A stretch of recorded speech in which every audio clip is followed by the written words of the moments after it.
You must have a whole bunch of questions after our last conversation with Nahida.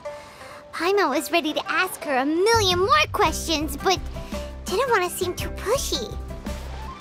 Like, about these Descenders. So, does that just mean people like you who come traveling to Teyvat from someplace else? And as for your sister...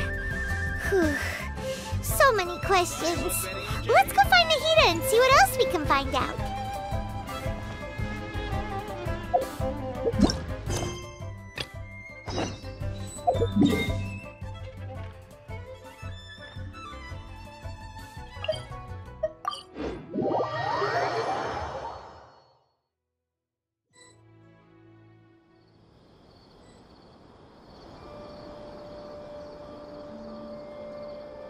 Come on, serious suggestions, please. I'm not trying to write a thriller here.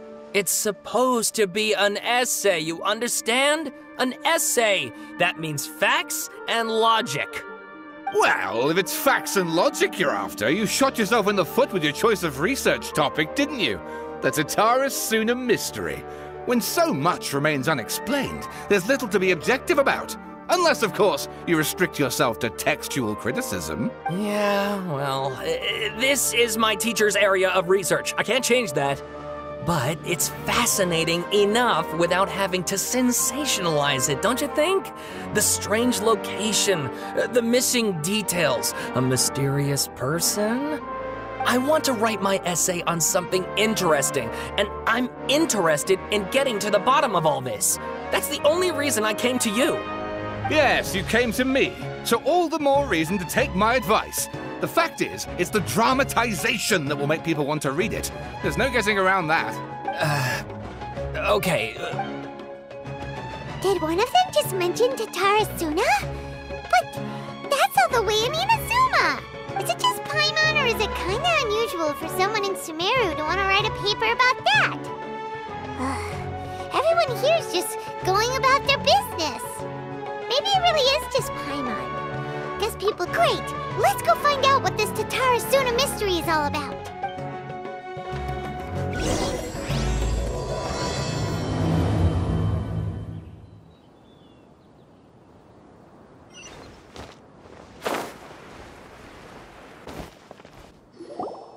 All right, I guess I'll go with my textual criticism and your editorial direction for the first draft. I have a feeling that the missing Kabuki Mono will end up being the main focus of this paper. Ugh, if only we knew where to find that traveler. From what they say about him, this seems like the kind of thing he'd know about. Oh, you're the traveler, you say? Hey, what's with that face? Don't believe us? No, of course I believe you. Actually, I first heard about your great exploits when I was still in Inazuma. This is my first time coming face to face with you and your mysterious silver-haired companion. I couldn't believe my luck, and out of force of habit, I started, examining the evidence. Sorry. Oh, Sawada, for the love of... Sorry, we don't get out much, so our social skills are kinda lacking. Traveler, I hear you've helped many people a great deal and been to many places. Would you be able to tell us about Tatara Suna? Actually, we don't know much about that place either. In fact, we only came over here because we heard you talking about it and wanted to learn more. I see. My teacher chose this area of research as a personal challenge. He said it's difficult to get into because even Inazumans don't know much about Tatara Suna's past. But who'd have thought that... If you don't mind, I'd love to show you all my outline for the book I'm writing about Tatara Suna. Hold on, Sawada. Don't you think that's a bit of a deep dive or a first read? Well, fair point. In that case, please ease yourselves in gently by taking a look at Akaba's latest essay draft. Let me give you some background. This all started with the discovery of some records in Tatara Suna. The writings mentioned someone by the name of Mikoshi Nagamasa, who crafted a fine blade. But in the end, he threw it into a fire to destroy it, and killed his servant Katsuragi. Why? Well, no one knows. Apart from the swordmaker, his servant, and the one who wrote this all down, the records also mention a Kabuki Mono. This seems to be an Inazuman word for an eccentric stranger. Someone who dresses funny or acts in an unusual way. That's right. Akaba's teacher has spent quite some time researching these events on the ground. This Kabukimono lived in Tatarasuna for a while before disappearing without a trace. And shortly afterwards, as Akaba mentioned, things got pretty ugly. So first this strange person goes missing, then a murder happens? Seems kind of fishy to Paimon. Yes, my thoughts exactly. So I helped out too. I asked everyone I could think of if they knew anything about what happened back then. And wow! Did I get lucky! Stop shouting! This part's important. I just wanted to make it stand out. It just so happens that a friend of mine works at the Government Records Office. He looked into it for me, and I can now confirm that all the aforementioned individuals did, in fact, live in Inazuma over 400 years ago. Even back then, Tatarasuna was already at the center of Inazuma's smelting industry. The man in charge was a government official named Niwa. Curiously enough, it seems like he went missing too. Wait, so there are 2 missing people in this? That's right! What's more, Niwa is a name with a lot of history to it. Have you ever heard of the great swordsmith clans of Inazuma? Oh, the swordsmiths? Yeah, like Ishin art and so on? Wow, yes. You really know your stuff. That makes things easier. So basically, this Niwa was a distant relative of the Kaidahara clan, the last practitioners of Ishin art. Something then seems to have happened in the Kaidahara clan, leading to their downfall. I don't know the details, but taken in light of everything else going on around that time, it makes you wonder whether it's all connected somehow. The Kaidahara clan? Sawada, you left out the biggest detail of all. Oh, yes, of course. How could I forget? Brace your minds, ladies and gents, for they are about to be blown. Or maybe you won't believe your ears. I wouldn't blame you, of course, because in all my years as a writer, this is by far the most. Get to the point, for Pete's sake. According to information acquired by Akaba's teacher, the Kabukimono was not a human, but a puppet. A puppet?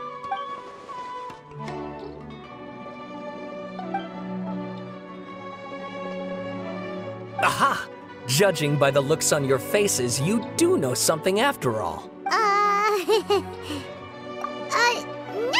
Paimon just meant, how creepy. The way you described it makes it sound like a ghost story. I agree, it does. But considering that non-human races in Inazuma are by no means uncommon, spooky events are to be expected. And that's exactly what my book is about. Please, take a look.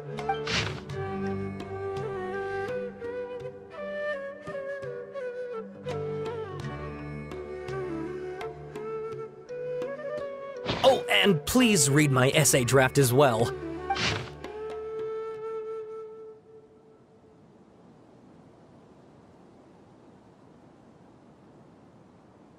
Sawada was encouraging me to follow his more creative approach, but I think essays should be grounded in facts. I don't think explaining everything away with mysterious forces will cut it. Oh, how about if I plug the holes in Sawada's narrative with political intrigue? Like, I could put a turf war between rival factions at the center of the whole series of events. Wait, you're allowed to just make stuff up? Pretty sure you've gone from essay to guessay there. Akaba, look. Your teacher has researched this extensively. I've reached out to everyone I could think of. Whatever information we have now is all that there is to know. This is as much detail as you're ever going to get.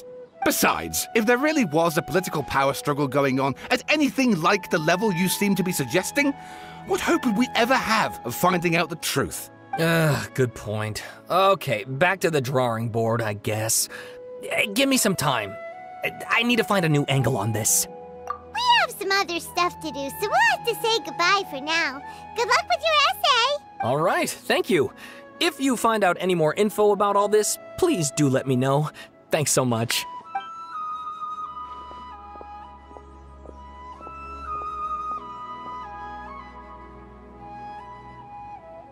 Hey, so that thing they were talking about, it has to do with the balladeer, doesn't it? Okay, then Even if we did know something about it, we probably couldn't share it with them, huh?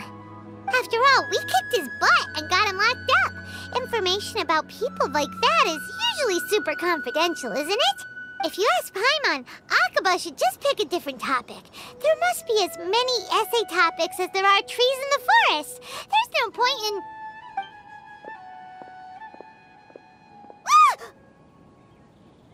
Hey, did you see that? He literally just went by, over there. It looked like... the Balladeer! No, it can't have been. He got locked up. Oh, quick, let's catch up and see.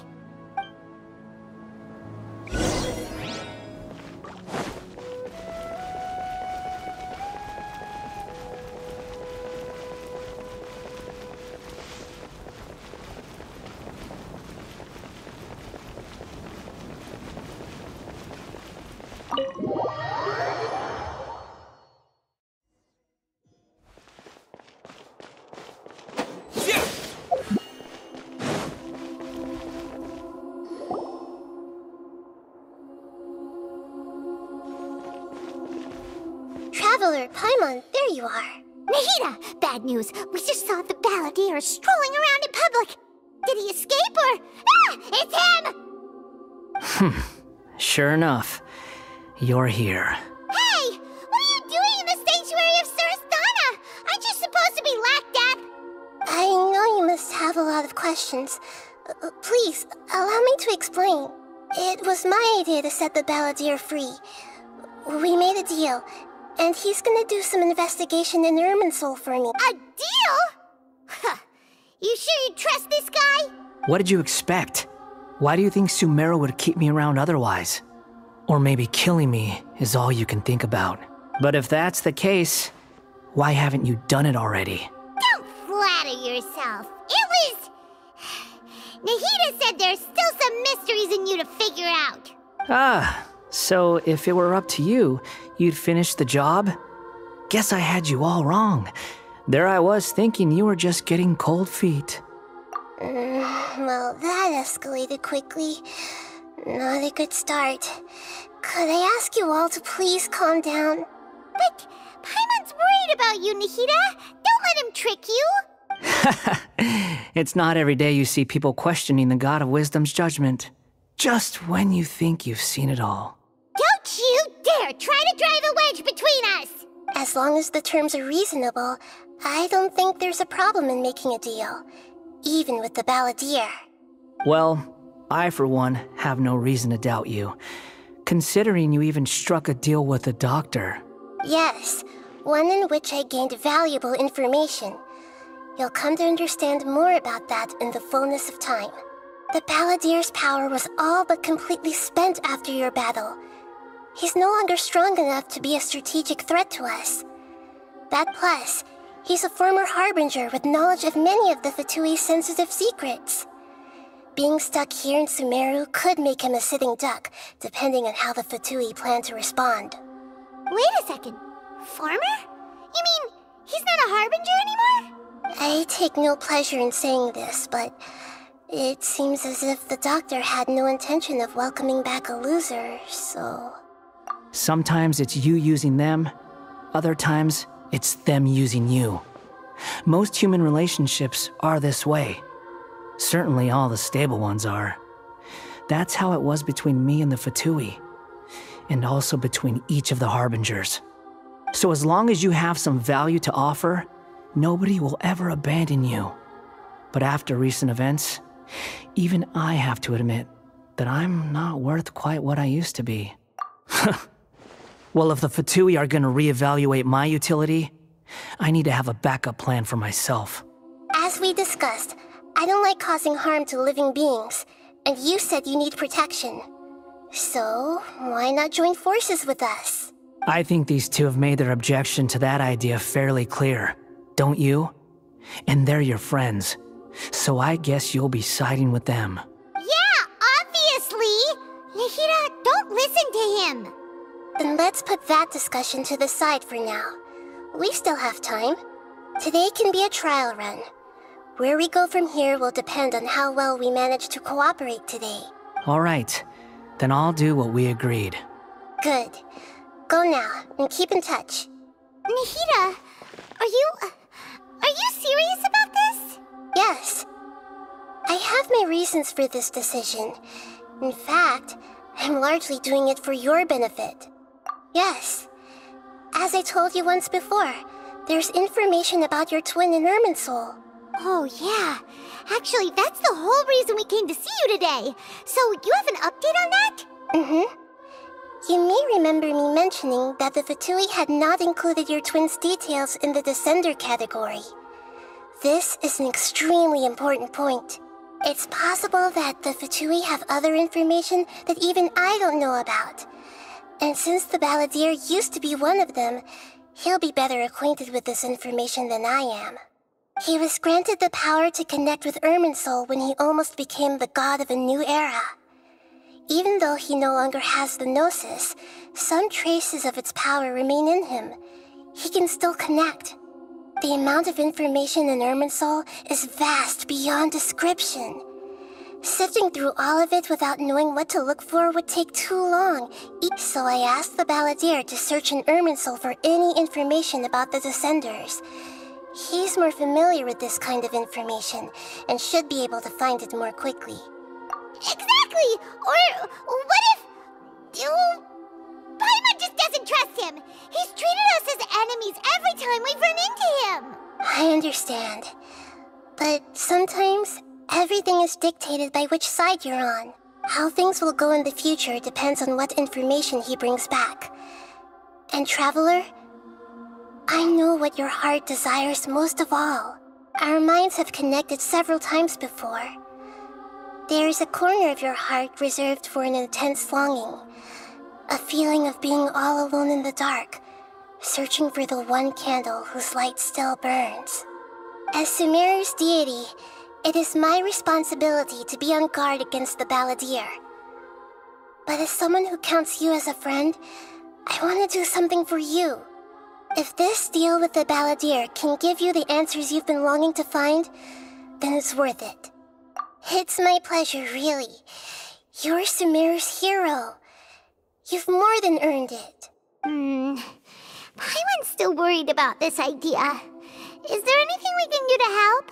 I was going to contact you about that, but then you suddenly showed up on your own accord. Seems like we have a telepathic connection.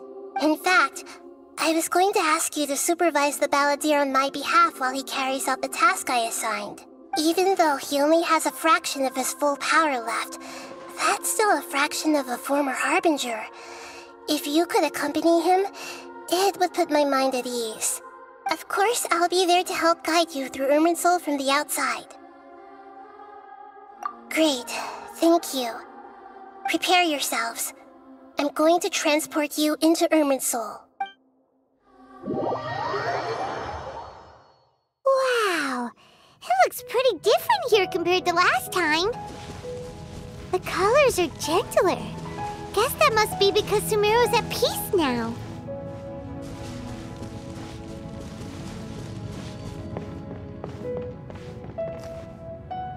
Look at that. Hot on my heels. You know, you didn't have to cut your catch-up short just to keep me company. Oh, but I guess you panicked when you realized that I might enter Irminsul ahead of you.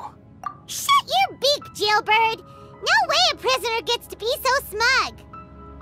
I understand that prisoners have to put up with harassment from the guards, but right now, I'm on temporary release, so maybe you should think about backing off a little.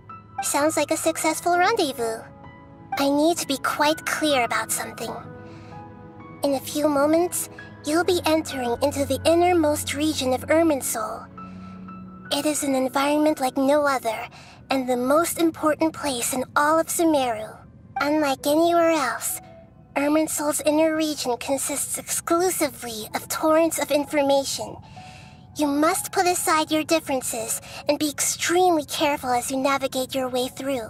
I know there are many grievances between you on both sides, but it is essential that you remain calm after entry. Fine, let's call it truce, but only until this mission's over. Let's cut each other a little slack, shall we? We are going to be traveling together after all. Per my agreement with Lesser Lord Kusanali, I'll be at the front. It's my job to lead the way and get rid of any obstacles in our path. All you have to do is keep your pretty eyes open and try not to fall behind. You sure are confident. Paimon will give you that. You make it sound like you're even more experienced at adventuring than us. If there are no further objections, I suggest we get going. Or did you need some time to mentally prepare yourselves? Ew! Ugh, the snark on this guy, it's unbearable. We can start now. Irminsul access granted. Initiating connection procedure. Is this a small sapling? Oh, darn it! Come on, let's catch up with him.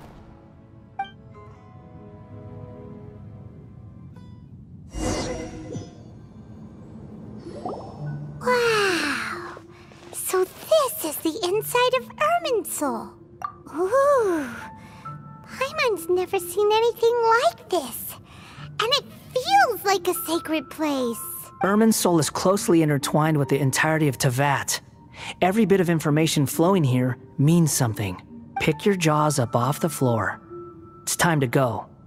Why is it that Paimon just wants to do the opposite of everything he says? Lesser Lord Kusanali, we will now proceed to the heart of Irminsul. Can you still sense where the heart of Irminsul is? Yes. Permission to begin searching for information there? Permission granted. Let's go. Stay close. Hey, so, say we did go running off in here. What are you smirking at? I was just imagining the look on your travel companion's face if you went and got lost. Anything's possible in here. You can't rule anything out. So if you want to stay safe, your best option is to stick close to me.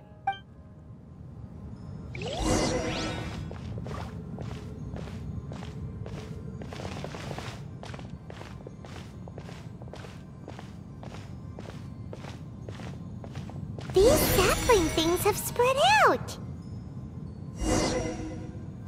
Those are all packets of information from inside Irminsul. Be careful not to touch them.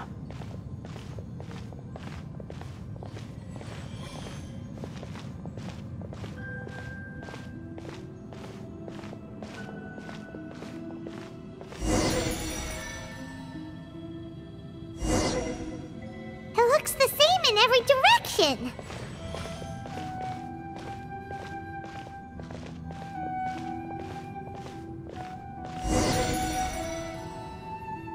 No wonder he mentioned about getting lost. Huh. What do you know? He was actually telling the truth. Is he mocking me again? What is it this time? There's a time and a place to lie, but this definitely isn't it. So why don't you relax your guard a little?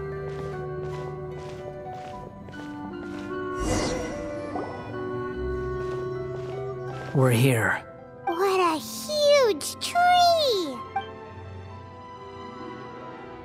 Lesser Lord Kusanali, Good, you made it. Are you ready? ready when you are. Then please begin. Preparing to access cognitive currents. Establishing waypoint. The Balladeer's actually doing what Nahida tells him. Guess he must want to stay alive.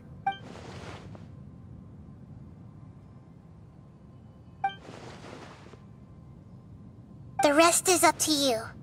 If you discover anything at all, make sure to share it with us. Will do. Huh. For once, we're the ones with nothing to do. Traveler, Paimon, would you like to talk?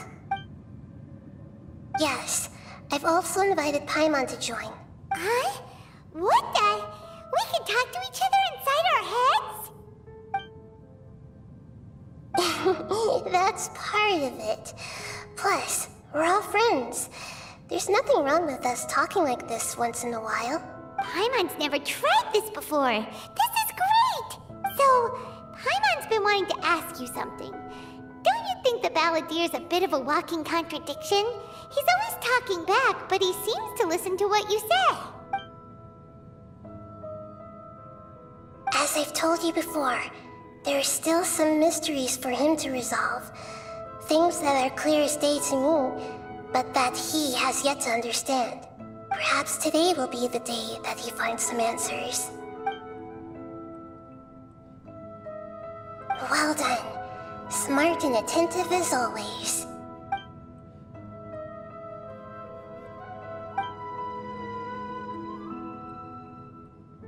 So, you made contact with that part of his mind. Well, it's true. Betrayal turned the Balladeer into the person he is today. Huh. Paimon thought nothing could get under that guy's skin. Turns out, he can get hurt and angry just like anyone else. Everyone has a history, Paimon. Even if you're a puppet created by the Electro Archon. Speaking of puppets, we ran into two people at the Academia today talking about an essay. Turns out their topic was about the Tatarasuna incident. Nahida, do you know anything about that? If you mean the mysterious events, the Kabuki Mono and so on, yes. I know about all of that. Really? Because from what they were saying, it sounded like lots of Tatarasuna's history is still unexplained. And most of the information we have now is just from people filling the gaps with their imagination. Oh? How interesting. Those two managed to deduce quite a lot through guesswork alone. So the Gase got it right? Well, they guessed right about one thing. Tatarasuna was sabotaged. Must be a riveting conversation you three are having. Funny how all the good ones happen when I'm not involved. What makes you think we're talking to each other? Don't insult me. You're having a private conversation without me. Obviously, I must be the topic of said conversation. Of course you do. You can't have your prisoner knowing too much. So, have you found anything yet? Still looking. Don't get your hopes up, though. You and your twin come from outside this world.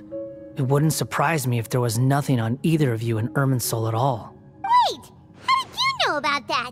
Did Nahida tell you? It's not like we've never met before. And anyway, you're world famous. It'd be more surprising if I didn't know a few things about you. Right now, we have to keep the peace. I'm not interested in creating more misery for myself. And making cordial conversation is something I can manage. Huh? Wait. This light. It looks similar to those saplings. What could it be? Anonymous data. Hey, don't you forget the agreement! You have to share it with us! Shh. Just wait. Mr. Niwa, are you certain this is worth the risk? We are talking about Tatarasuna's furnace, after all. It may not pay to act rashly. There's no one else who can enter the furnace. It has to be me. Is that so? Well, since you insist. It's... Whoa!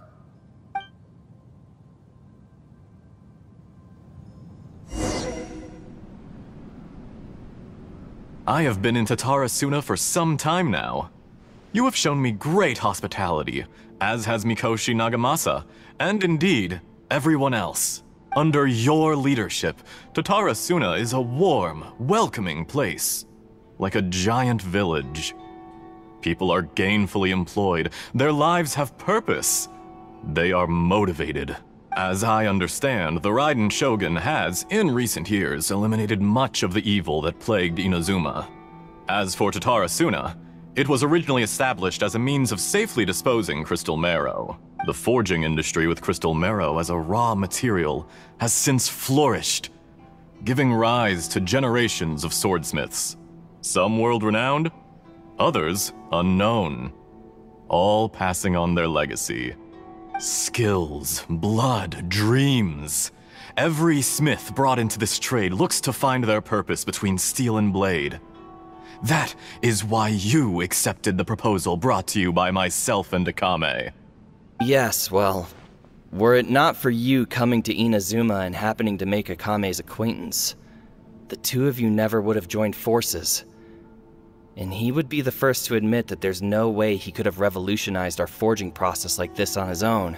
You allowed Akame to take all the credit for a method that you jointly developed. He sold it to me, and now every piece of ore here is smelted using the new technique. Even now, you remain one of Tatara Suna's key consultants, working right here alongside us. I believe it is you, sir, who are truly responsible for the changes in our manufacturing and forging methods. You flatter me. From the outset, I saw much that was commendable in the forging industry of Inazuma, and it has been my great honor to befriend you all. So you say, Escher. But is this really the truth? My good sir, what do you mean? I tried to resist thinking it was all connected, because I didn't want to speculate. And I didn't want to believe that things could turn out this way. What have we gained from adopting your new technology? Ominous black smoke? Mounting production problems? Worker fatigue and casualties are up and continuing to rise at an alarming rate. And recently, as you well know, someone died because of that strange filth inside the furnace. We've kept the truth from spreading outside, but still, I suspect you understand it better than I do. None of the people who went out to get help have come back. Now, our mutual friend, the Kabuki Mono, is taking the Golden Feather to Narukami Island to seek an audience with Shogun. This is our last hope. But that doesn't faze you, does it, Escher? Nothing does. Otherwise, why would you still be standing there with that smile on your face? I'm just surprised that you finally chose to be so sincere. I'm sure you've been harboring these suspicions for quite some time. Mikoshi Nagamasa may have noticed that there was one common denominator among all these events. Namely you, Escher. But Mr. Mikoshi is more cautious than I. After all, Nagamasa is the adopted son of Mikoshi Torachiyo, the yokai struck down by the Shogun's own hand. If he truly seeks to redeem his family's honor, an abundance of caution is well advised. You're well informed on the subtleties of his situation for a mechanic all the way from Fontaine. Are you sure you're not a little overqualified? Why, Mr. Niwa, are you suggesting I find a job as a diplomat? Sadly, I am so very attached to my craft. Enough, Escher. I'm here because an evil force is raging inside the furnace. And someone needs to take your new device inside the high-risk zone so we can absorb it and put an end to the problem. I'm in charge here. And I'm about to take some responsibility and head inside. Probably to my death. But what about you? What are you still doing here? Judging from the look in your eyes, you don't seem to trust me. Drop the act! We're past that now. Whoever you are, it looks like your plan to destroy Tatara Suna has worked. I just want to know what you're still doing here. What's left? Don't you have all your answers by now? Honestly, I'm just waiting for the right moment. A moment like this, where you finish talking and I stop you from entering the furnace. You...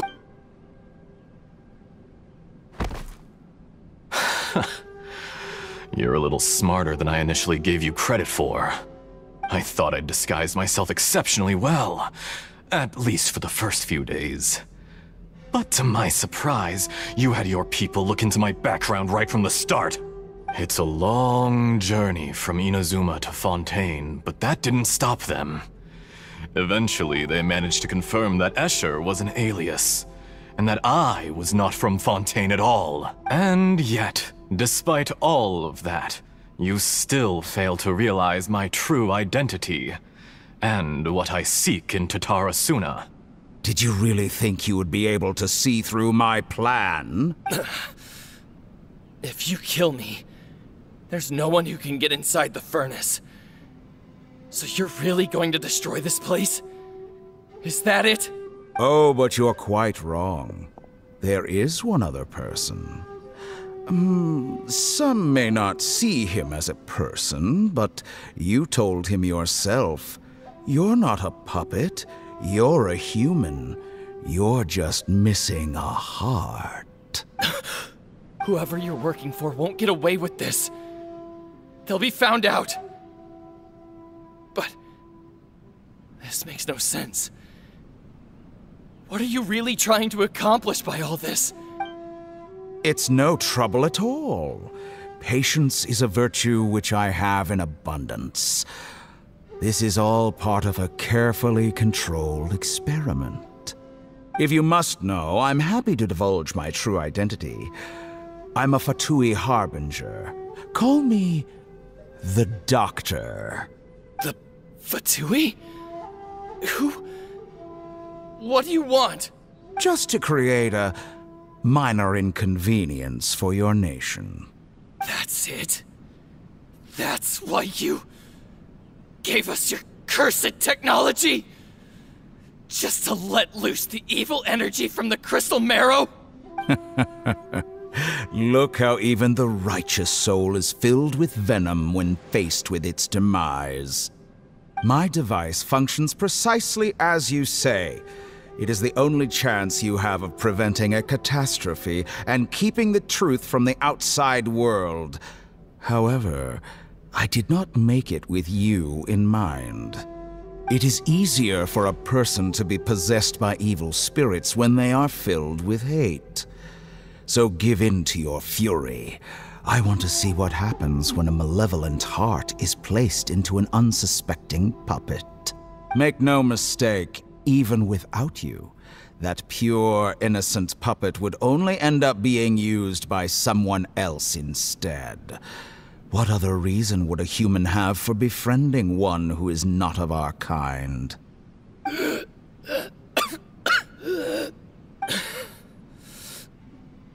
If you give him my heart, tell him that both Nagamasa and I see him as one of us. He has nothing to prove to anyone. Because not everyone just wants to use other people. The only ones who think like that are people like you. What a beautiful way to see the world. It almost makes me feel a little guilty. Then out of respect for you, I shall redefine myself. Think of me as a monster or a demon, if you wish. At least this way your death is not a consequence of your own folly turning you into an easy target. You simply lost to something more powerful than you could ever hope to defeat. I say, Mr. Niwa, let's see what happens. Will your puppet friend become a human? No, that will prove quite impossible. Mr. Niwa? Already dead. What a pity. Jester, I have completed the task you gave me, creating a gap and infiltrating Inazuma's inner workings. What fun it was. I'd like to introduce a puppet to you. If he proves useful, let's make him our newest comrade. And if not, let's turn him to dust. Hey, are you alright? Dottore.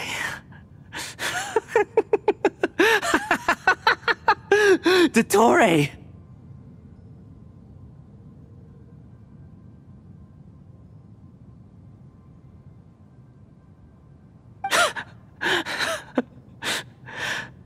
Good. Good. Was that the doctor? Did he turn into a mechanic from Fontaine? But why did we see things from his perspective? When I touched the doctor to confirm whether he'd eliminated all his segments, I read this memory in his mind. You have to admit, it must be the truth. Maybe so. but it means nothing. Does it? But this memory shows that Niwa didn't betray you. He never meant for you to be the one to take the device into the furnace. You know very well what that means. Even more so than I.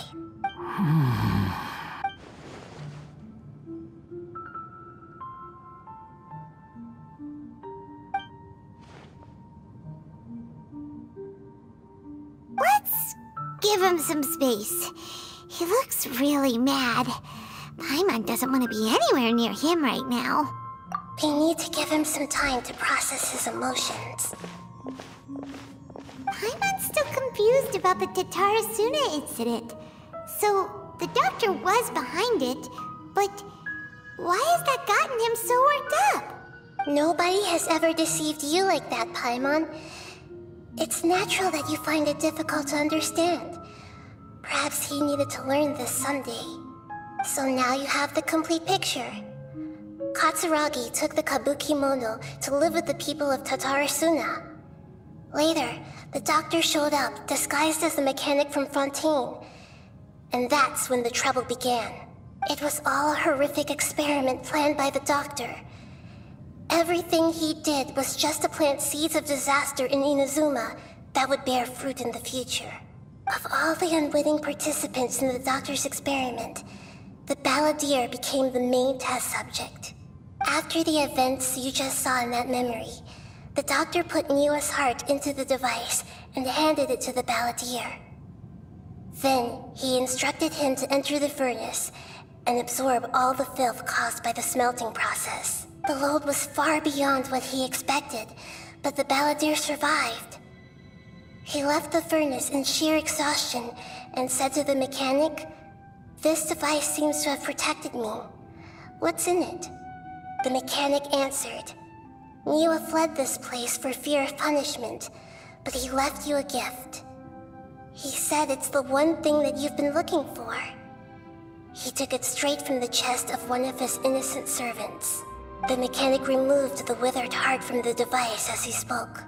The balladeer was stunned that such unthinkable cruelty had brought him the thing he'd been longing for his entire life. A heart acquired through cold-blooded murder is a cursed thing, but it had protected him from the filth. He thought Niwa had completely betrayed him, and yet this very betrayal had ensured his survival. Overwhelmed with anger and sorrow, the balladeer threw the heart to the ground and left Tatarasuna without looking back. Holy moly! So the doctor killed an innocent man and pinned everything on the victim?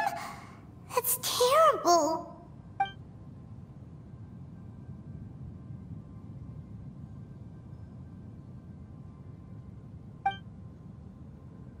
Yes. Only if he understands this can he choose a new path forward. Dottore, you brazen-faced... Niwa didn't run from justice. You killed him.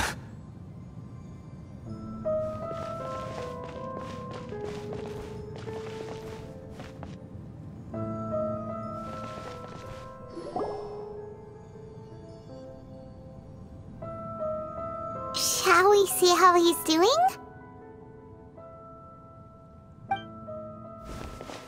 Hey, you alright? That's a scary expression. Are you worried about me? If we didn't have such a history, I'd almost think that qualifies me to be your friend. It won't. I'll keep my end of the deal. Hey, are you investigating the stuff we want to know about? That's why we're here. But unfortunately, there's no information about the Descenders in Irminsul. Even if you can't find anything, that seems to confirm it. Irminsul does not keep records on the Descenders. Anyone who comes from beyond this world is not counted as part of Tevat. Oh, does that mean we have to leave empty-handed? Don't thank me just yet. You look really upset. Well, since Irminsul was a dead end, I guess I can share some other info that might interest you. Huh? About what? The reason why there are records about your sister in Irminsul. It might have something to do with Conria. Apparently, Conria was her first destination when she arrived in this world. Plus, she only came to this world because the heavens responded to the summoning. The heavens responded? The Jester told me this himself. You can take his word on this. He was a royal mage in Conria, and lived with your sister for a time. I don't know the details. It's up to you whether you want to believe me. All I can say is, I wouldn't lie to you about this. Did you get all that, Lesser Lord Kusanali? Yes. Astonishing news. Does this info count towards my mission? It wasn't from Irminsul, but was it valuable? Very valuable. Good. In that case, I'll take some time for myself now. Huh? What have you done? Lesser Lord Kusanali was right. My power's all but completely spent. Even if I use all of the divine power left in me, I can't sustain this shield for very long. I shared a secret with you, and now you owe me. So in return, I'd like you to answer a question for me. Give me your hand.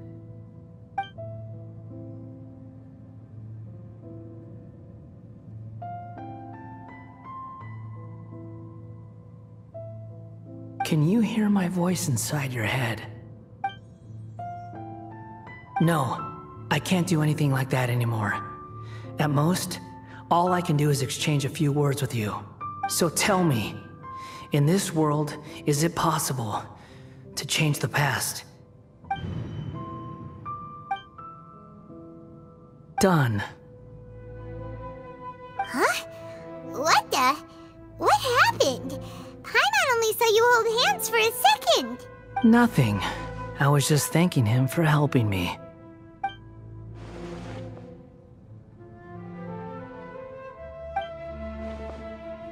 So long.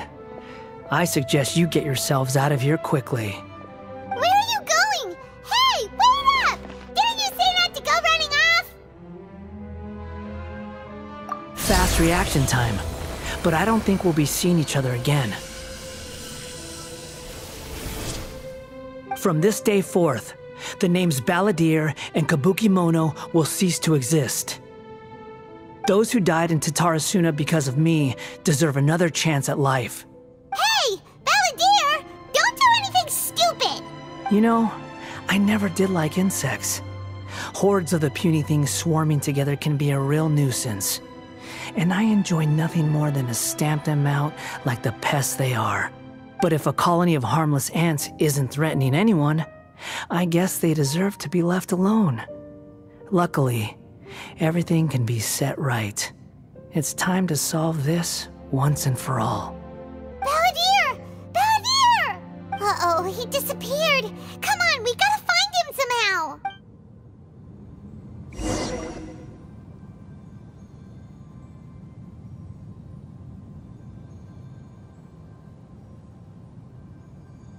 Oh no, he's really gone!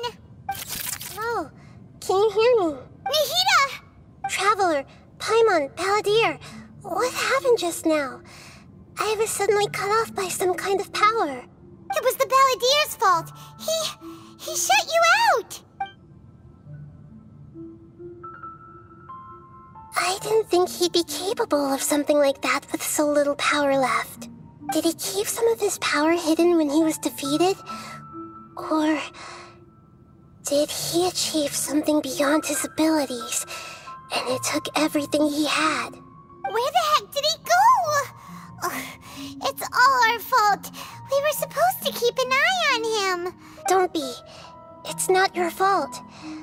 Please, let me handle this from here, even though I'm not sure I can solve it. We're running out of time. Follow my lead and get out of Irminsul as soon as possible.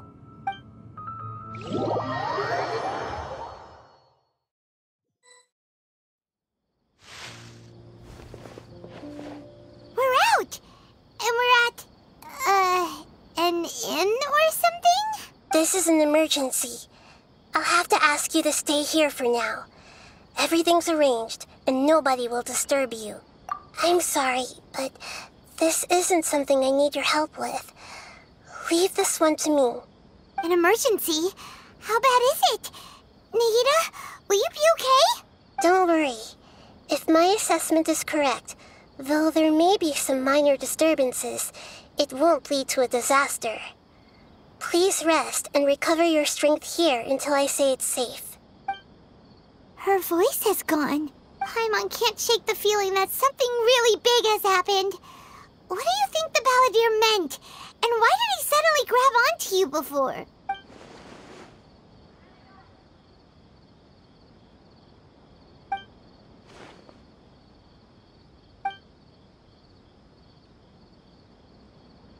He wants to change the past? But surely that's impossible! Right! You can't just rewrite history! All that stuff happened already in real life! It's like, imagine Paimon drank all the water in this inn. Even if no one was there to see it, Paimon would sure as heck remember drinking it. So, why does Paimon still have a bad feeling about this? Paimon can't help but feel scared about what he might do. Ooh, Paimon's so confused. Huh? Ah! Sorry, Paimon accidentally... It's the Balladeer's fault for causing Paimon all this mental stress. But erasing yourself from history? It's unthinkable. Is that really possible in Irminsul?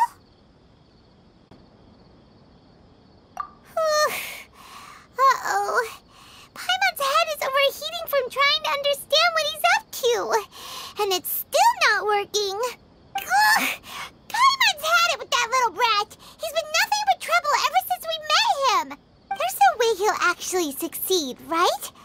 Otherwise, won't everyone who's connected to him be affected too?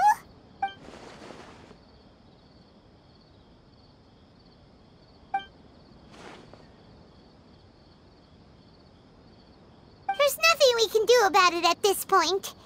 Hey, have you got any ideas on what we should do next? Seems like now there's nothing left for us to do but to go to sleep.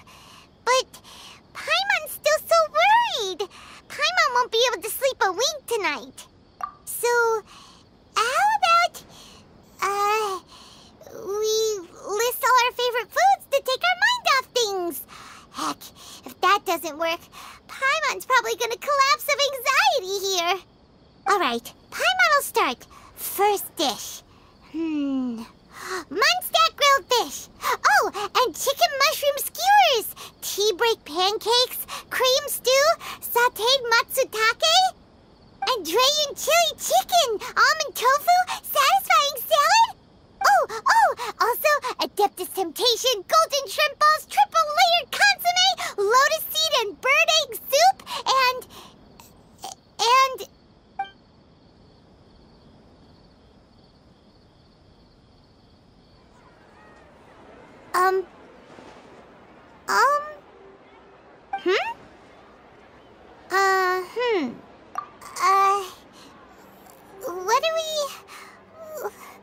What was Paimon supposed to be doing just now? Paimon was, talking? Huh.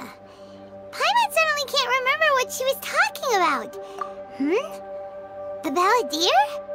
Is that a food too? Huh. Weird name, though.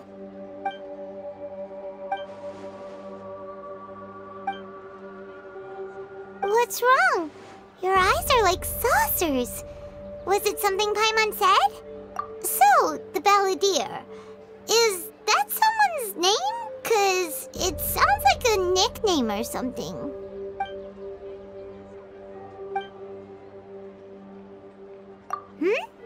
Okay, sure. Where are we going? Huh? Fine by Paimon, but is everything okay? You're at...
Ah, it's been a while. Of course. Go ahead. Oh. Now there's a question I wasn't expecting. Very well. I'll tell you what I know. The once renowned Raiden Gokuden, comprised of 5 branches. Amenoma, Futsu, Ishin, Hyakume, and Senju. The art of forging practiced by these 5 clans was first taught to them personally by the almighty Shogun. Over time, the 5 branches diverged from one another as generations of bladesmiths honed and perfected their craft until they became 5 distinct traditions. Most of the great swordsmith clans of old have since fallen into decline, and for a long time, only the Amenoma branch kept its art alive. But fortunately, Kaedehara Kazuha recently returned to Inazuma and took up the mantle of the Ishin art. Now, 2 clans remain of the original Gokuden 5. If my memory serves me right, you yourself were present when he forged the Ishin blade. Oh yeah, we were! Paimon remembers that now. We learned a bit about the decline of the Raiden Gokuden then too. It seems like such a shame. That, my friends, is a tragic tale indeed. In fact, this was not made known to me for most of my life. All these years, I knew of those great clans' demise, but never the cause. Only recently, when the question was on my mind, did I ask Kaedehara Kazuha about this. He told me that, as we are both heirs to a branch of the Raiden Gokuden, it was right that I should know the truth. There is no harm in telling you, but I must warn you. It is a dark and sorrowful tale. The Raiden Gokuden were the targets of a murderous rampage by a vengeful bladesmith. Vengeful? Why? 400 years ago, so I'm told, there was a catastrophic malfunction in Tatarasuna's furnace. One brave swordsmith heard the commotion and chose not to flee, but he rushed to the scene, hoping to prevent a disaster. Tatarasuna was home to a state-of-the-art forging and smelting operation in that day, and overseeing it was the armory officer. His surname was Niwa, though he had family ties to the Kaedehara clan. Knowing that they had just one chance to save countless lives, Mr. Niwa and the swordsmith leaped together into the furnace. The furnace quickly stabilized, but neither of them made it out. The smith's death, though heroic, dealt a devastating blow to his family's fortunes.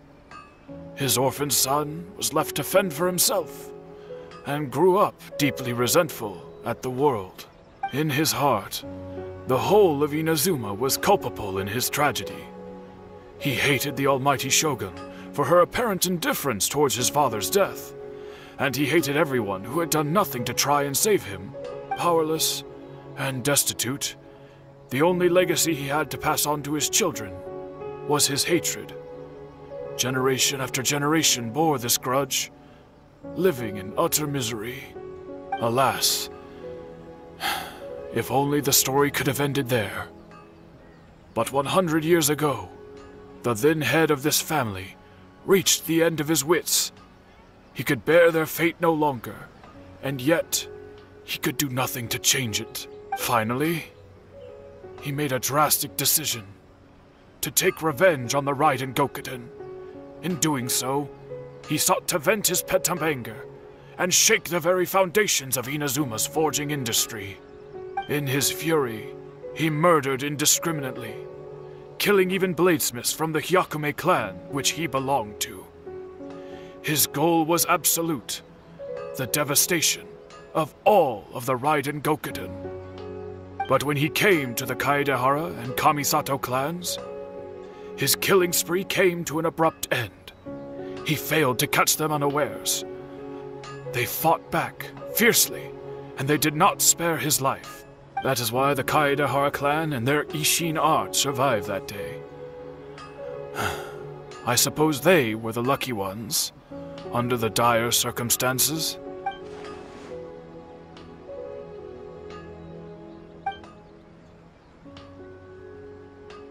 Was there anything else you wanted to ask? Kazuha? Why, yes. Just yesterday, in fact. We spoke for a while over some tea. He seemed well.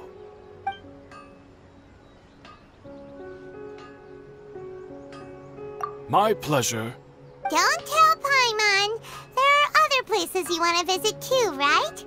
Your expression says it all. You can't hide anything from Paimon. On to the next stop. Lead the way, traveler. Paimon will be right behind you.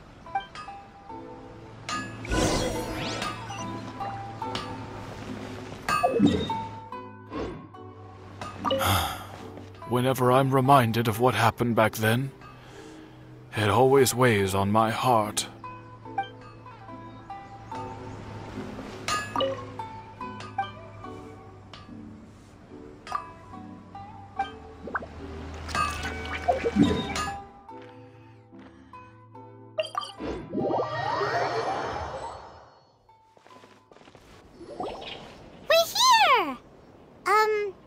This is the Yashiro Commission's headquarters, so... Traveler! It's been a while. If you're looking for the Commissioner and Miss Kamisato, I'm afraid your timing is unfortunate. They're not here right now. Are they out on business? The Commissioner is out on business, and Miss Kamisato is standing in for some meetings in the Commissioner's place.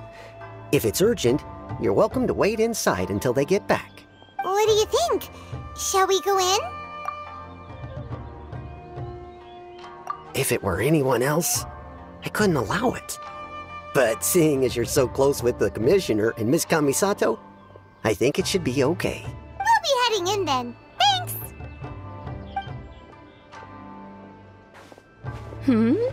Hello, dears. Is there something you want to say? Of course, traveler. Yes, I know who you are. Miss Kamisato has told me about you. What would you like to know? Oh, they're both very well indeed. Lately, Miss Kamisato has been rather busy attending all kinds of meetings and occasionally paying visits to some local organizations on the Commissioner's behalf. As for the Commissioner himself, well, you know, busy as ever. That much hasn't changed. Although he does seem to be in a rather good mood these days. So pretty much business as usual in the Yashiro Commission, huh? Very much so.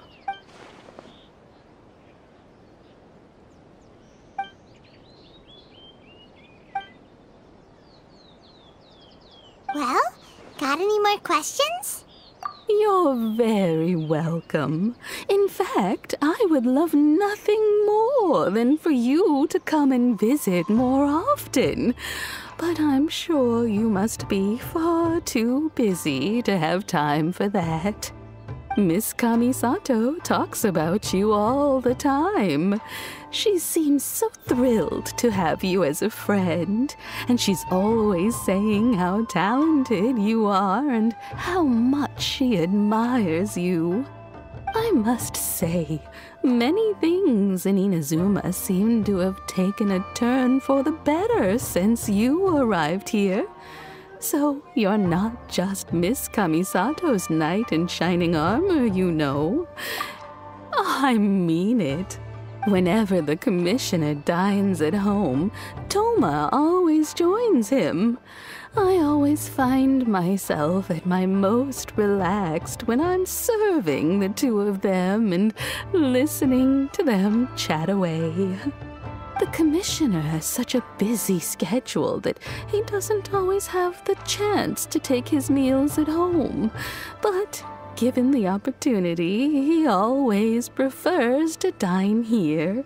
They say it's because Toma is a much better chef than most. Oh, the commissioner is so fond of home comforts. They get to talking about you sometimes too, you know. Always with a very fond tone. The way one would talk about dear old friends around whom one can truly be themselves. Miss Kamisato occasionally joins them as well. Whenever the whole family gets together and they start talking about people they've met and experiences they've had, you always get a mention. It's been many years now since the late Mr. and Mrs. Kamisato passed away. Much has happened in the Kamisato clan in that time. As someone who is old and gray enough to have watched their son and daughter grow up, it makes me so happy to see them meet a dependable friend whose company they enjoy so much. So, in the future, if you ever do have the time, please know you are always very welcome at the Yashiro Commission headquarters. There will always be at least one old lady who would be delighted to have the pleasure of your company. Wonderful. Paimon likes it here too. Also, you were saying something about the food here being really great. Paimon's itching to try it. We may just have to invite ourselves around for dinner sometime.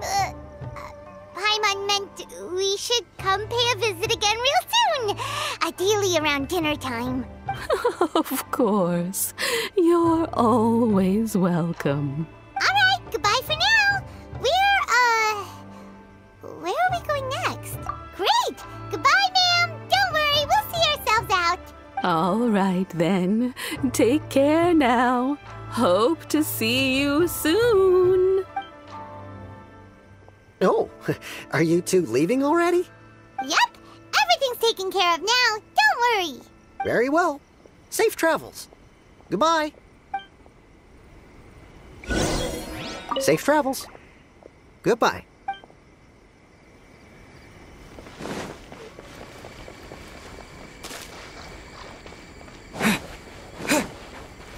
Look after yourselves, won't you? Take care now.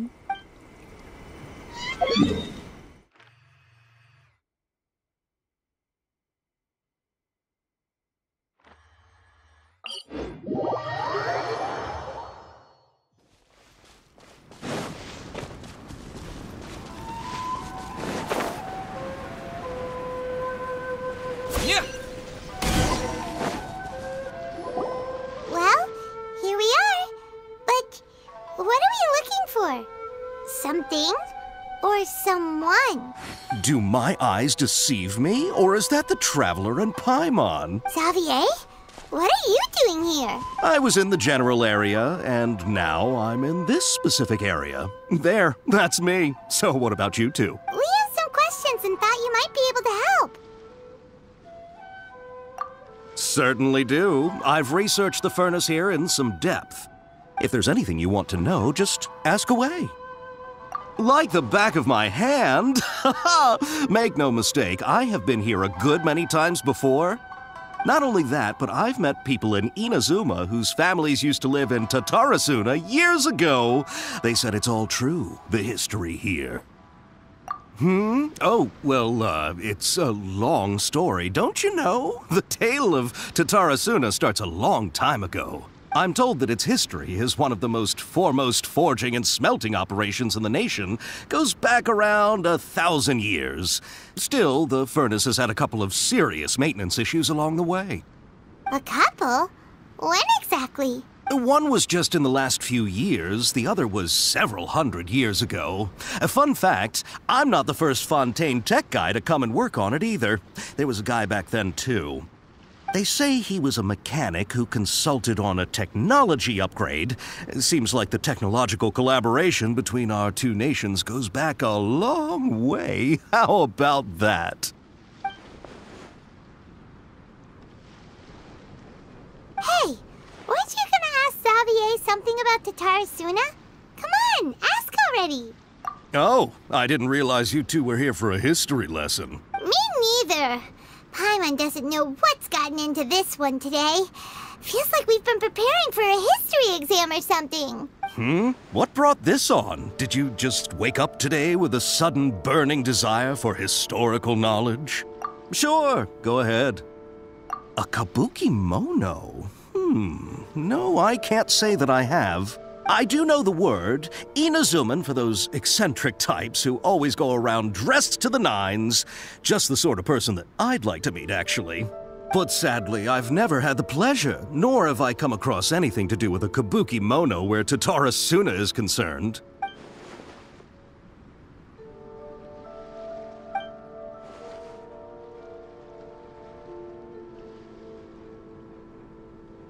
Of course! Don't mention it. Oh, we're leaving? Okay, bye, Xavier. Oh, you're most welcome. More than happy to help. Farewell. Looks like you got all the information you're looking for. Sure, but what's up with you today? Whatever it is, it seems like it's really troubling you. Keep your smile, Spinal Crocodile. No matter what happens, Paimon will always be there for you. Hey, don't mention it. Alright, let's head off and go meet Nahida.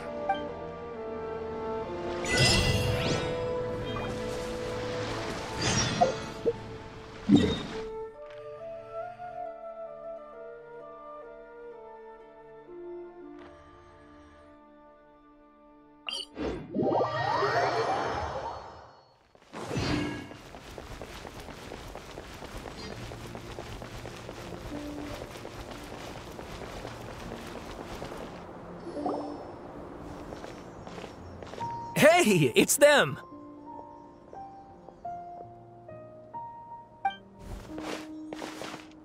Akaba, Sawada, you're still here? Indeed we are. If you have a moment, we'd love for you to join us once more. We have time. What do you want to talk to us about? It's the same topic we discussed last time. Obviously.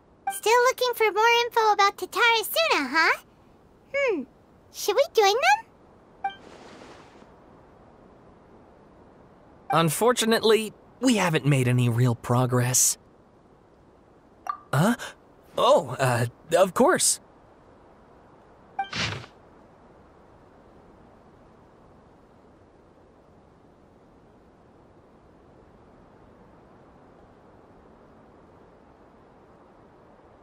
I presume you'll want to read mine as well.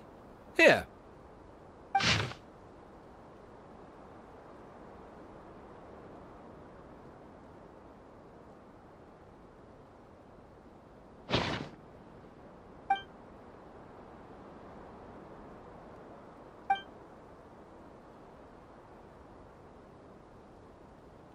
Well, what do you think?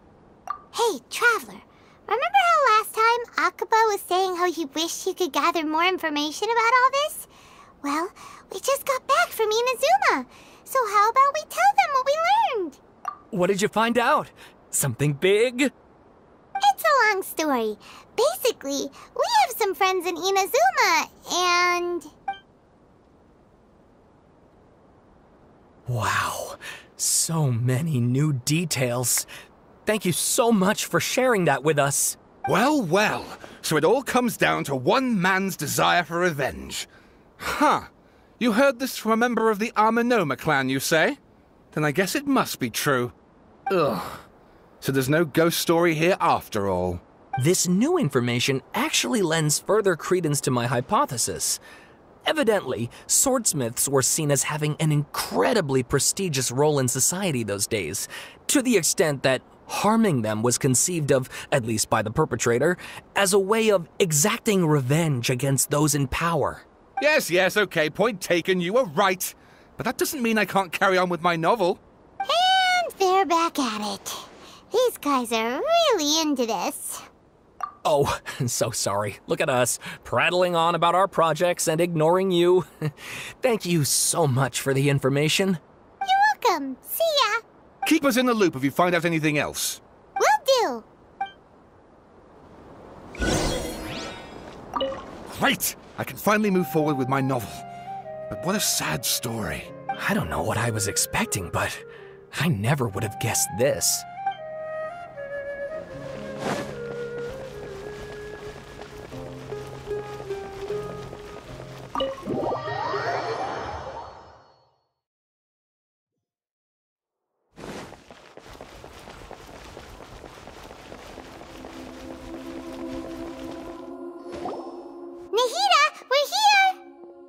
Traveler, Paimon, how have you been?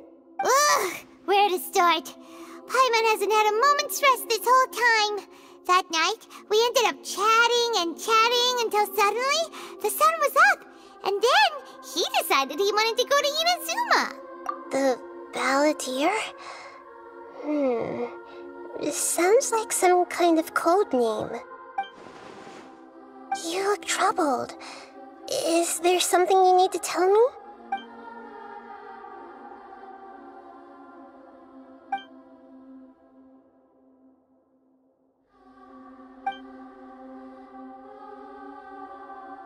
Traveler? Hey, what's wrong? You look so upset.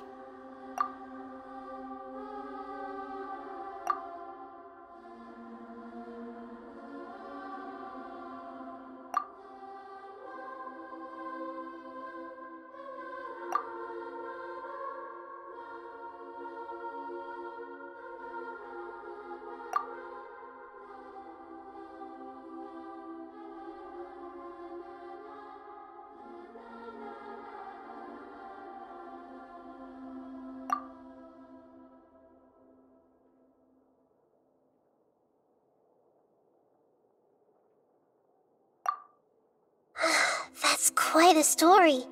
So, this puppet known as the Balladeer erased himself from Irminsul, hoping that he could change the past. But how was he even able to do that?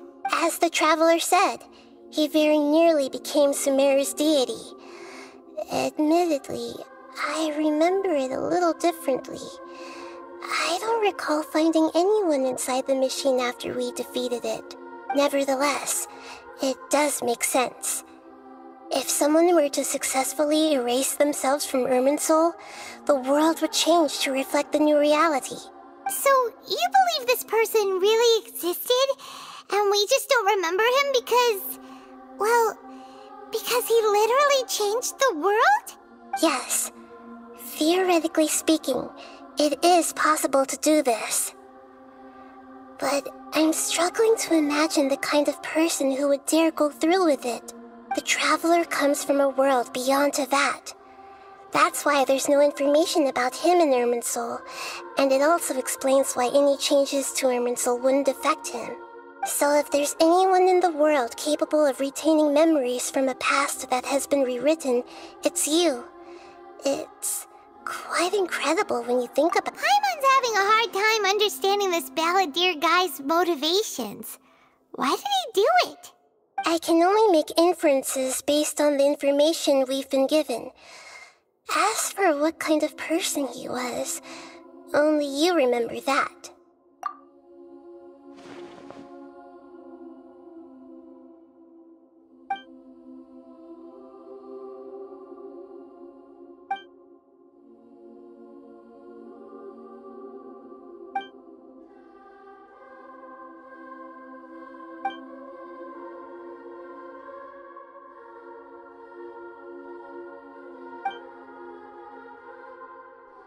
Something else worrying you?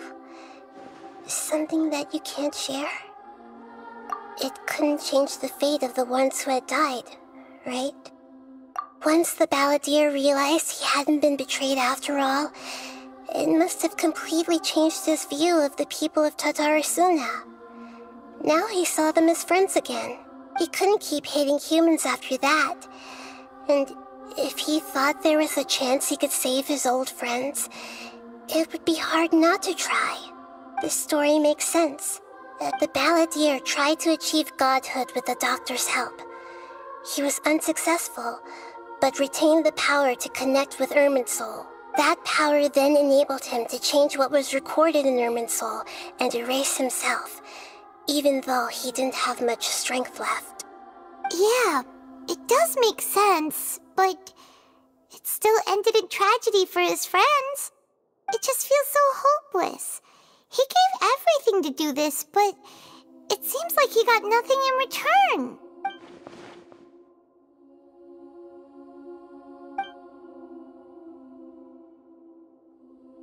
Please wait a moment. I want to check something.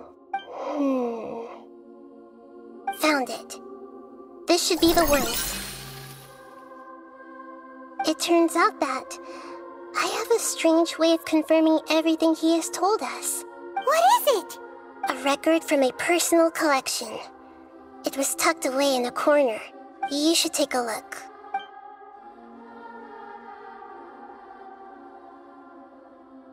Is this a fairy tale? Who wrote it? I authored this record myself. Huh? You wrote a fairy tale that somehow has something to do with the balladeer? When combined with the traveler's narrative, it's clear that this story is an allegory. Everything in it is a symbol for something else. Hold on. So this record survived from the past? Yes. Any information about the balladeer or the kabuki-mono in other records will have been changed. But I wrote this story in a way that means it was left intact. Changing the information in Irminsul changes to that. But Irminsul can't change information that was well hidden in advance. I guess I must have written this story as a backup before the balladeer entered Irminsul. That's incredible! What a great idea! And sending the traveler into Irminsul with the balladeer must have been a further precaution. I knew he'd remember everything. This story is abstract enough that it still resonates with the present information recorded in Irminsul.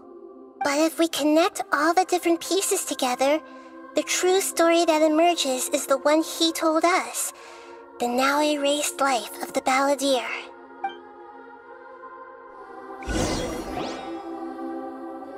There was once a lone monster draped in fox fur. The monster found a family of foxes, joined them, and they became friends. Once in a while, the monster would take off its fox fur at night and lament to itself as it gazed at its reflection in the water. I am a monstrosity, yet they are too foolish to see it. I pity them. But the monster soon found solace when another came to live among the foxes who was not their kin. A kitten, carved from the wood of a white tree who had been abandoned by the humans. The kitten too wished to become a fox, but its tail was too slender and it could not grow a coat of richly colored fur. Yet when the other foxes saw this, they spoke words of comfort to the kitten. Even without a tail and fur like ours, you are still one of us. Furious at this happy resolution, the monster lit a fire on the mountain. The terrified animals panicked as the fire spread. A gray fox stood up and addressed the monster. It said, "You are the cleverest among us. Surely you can help us find a way to solve this." The monster smiled, led the fox toward the fire, and murdered it. The gray fox's heart was turned into a beautiful drop of water, clear, spotless, and the monster gave the heart of water to the kitten, telling him, "The foxes have decided. You are the one who must be sacrificed. Take this, quench the flames, and die for your fox kin. The fire was extinguished, but the kitten lived. It left that side of the mountain and found a little bird who had a broken wing. The two promised they would spend their whole lives together, but the little bird did not have long left to live. It passed away soon after. After burying the bird, the kitten left the mountain for good. Never again would it cherish a single creature, nor a single blade of grass that stood on that mountain. The kitten spent the nights wandering aimlessly, gnashing its teeth at the moon. How it wished to swallow the moon and devour the moonlight. If the world could only return to darkness, then it would finally be peaceful and content. I will become the new moon, the answer to everything. Then, no one will know that there were once birds, foxes, and cats in this world. And no one can know that they were different.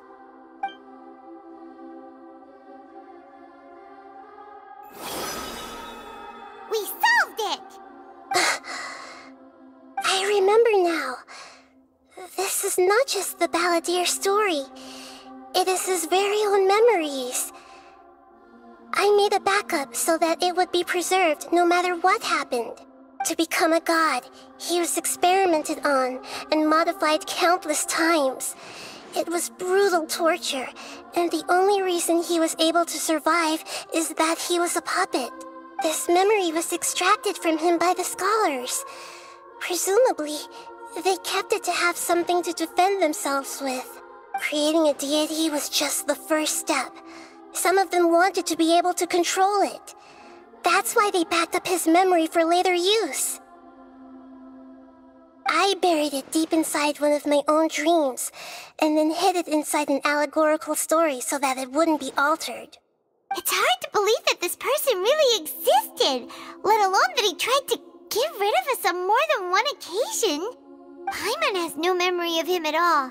He completely vanished like a puff of smoke. The Balladeer agreed to help me look for information about the Descenders, and although he was unsuccessful, he still helped you.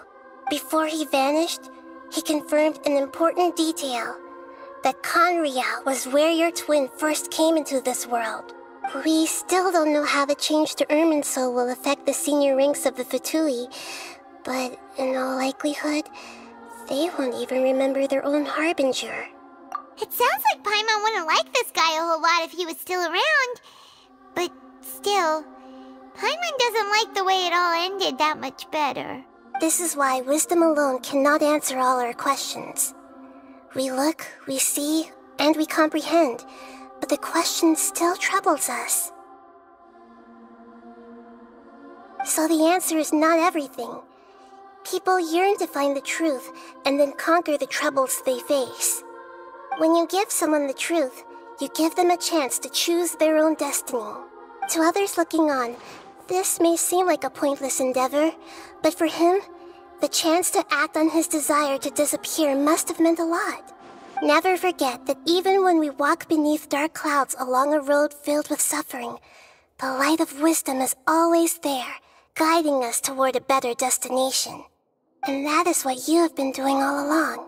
Yeah, Nahita's right. Cheer up! How about we go get something to eat? We can pick up this heavy conversation again later.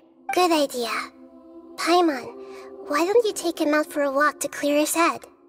You got it! Come on, Traveler! You need to get out of your head for a while. You'll feel much better after taking a walk. Let's go get a snack from one of the stalls in the Grand Bazaar! That'll be sure to lift our spirits. There's a few things I'd like to look into. You should go take a walk and try to unwind.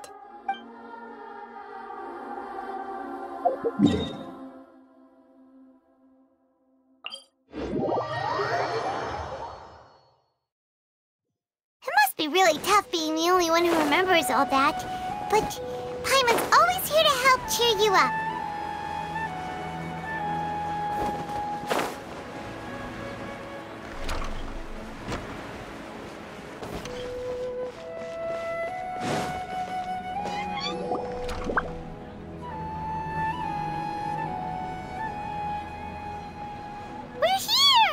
What should we eat first?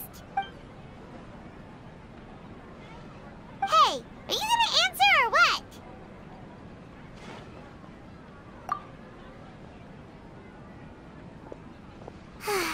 Alright, whatever you want. Well, Paimon will be right here when you figured stuff out.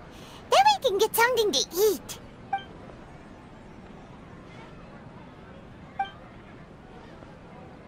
What is it? Have you figured it all out?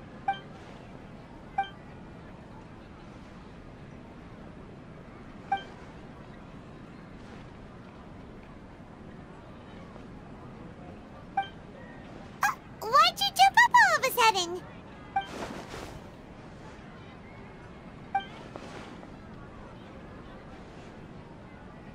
Excuse me, boss. There seems to be a small problem with the last bill. Look, here.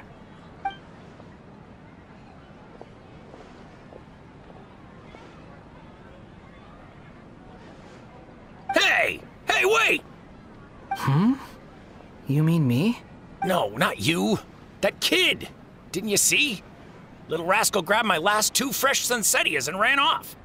Look, if you're gonna help out here, you can't keep spacing out, okay? What is it? Work's too boring for you? Or has the big city got too many distractions? I wasn't paying close enough attention. Sorry, boss. I think you're right. Maybe it's the city. It's so exciting. It can be hard to focus. Who's that guy? You know him or something? He's who? You're a strange one, kiddo. You say you don't want any money for helping out here, and then when I actually give you some work to do, you keep letting yourself get distracted. I don't want to take advantage, so I'm happy to pay you what I'd pay anyone else. But if you keep acting like this, pretty soon I won't be able to afford to. No, please. I mean it. You don't need to pay me anything. I'm just so thankful you agreed to take on an outsider like me. You're welcome, I guess. But I got bigger things to worry about.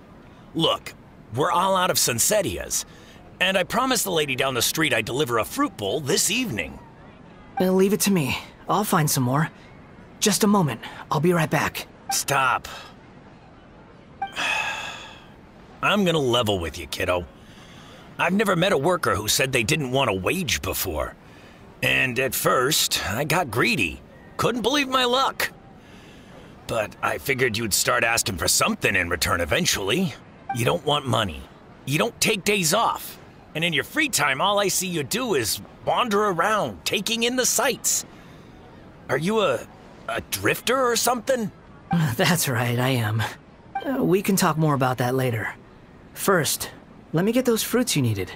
Sunsettias, was it? I'll be right back. Hey, what do we do now? Okay, stay out of sight. Don't let him see you.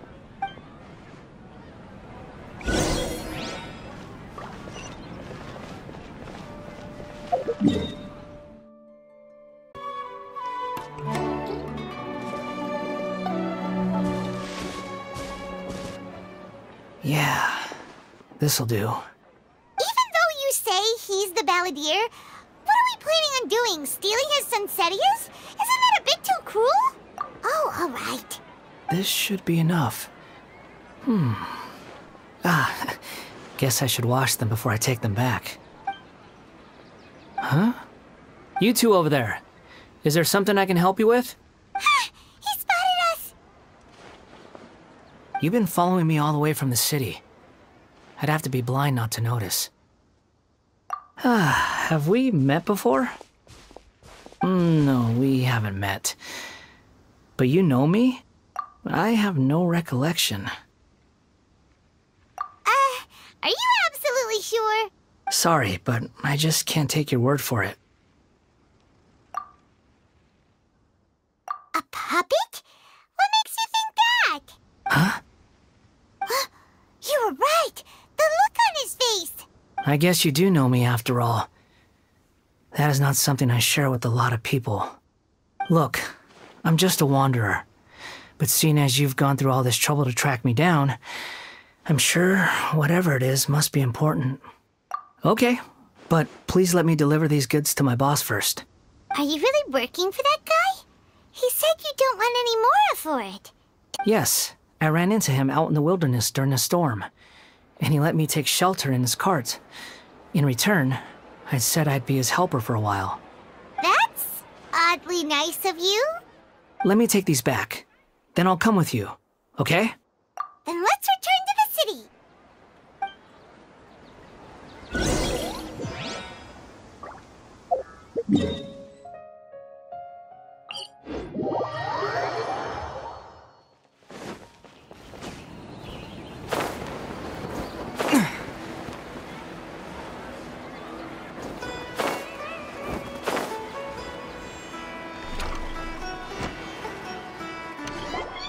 Here you go, boss.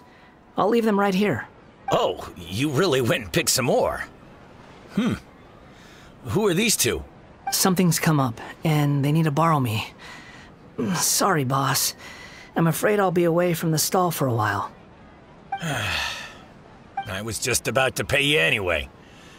Go wherever you want, kid. Don't waste your time here. What? I get it, okay? You just wanted to help me out, to thank me for giving you shelter from the rain that day. Even then, I don't understand why you're so adamant that you don't want any pay for it. But look, it was pouring down, and there you were, sauntering along without a care in the world, like you had nowhere to be and didn't even care that it was raining. Imagine you were me for a second. It's a little weird, right? Why is this guy traveling during a rainstorm if he's not trying to get somewhere? And why is he taking a shortcut through the open country if he's not... But anyway, taking you in didn't put me out even slightly. You don't owe me a thing for it. Certainly not all this. Your time is valuable. You know, you should go live your life. But I don't...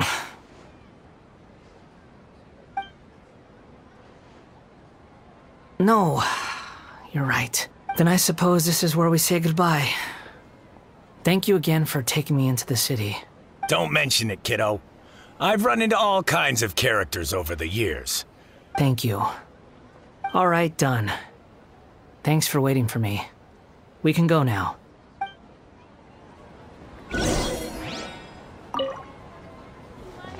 Don't worry about it. This is the best stall for...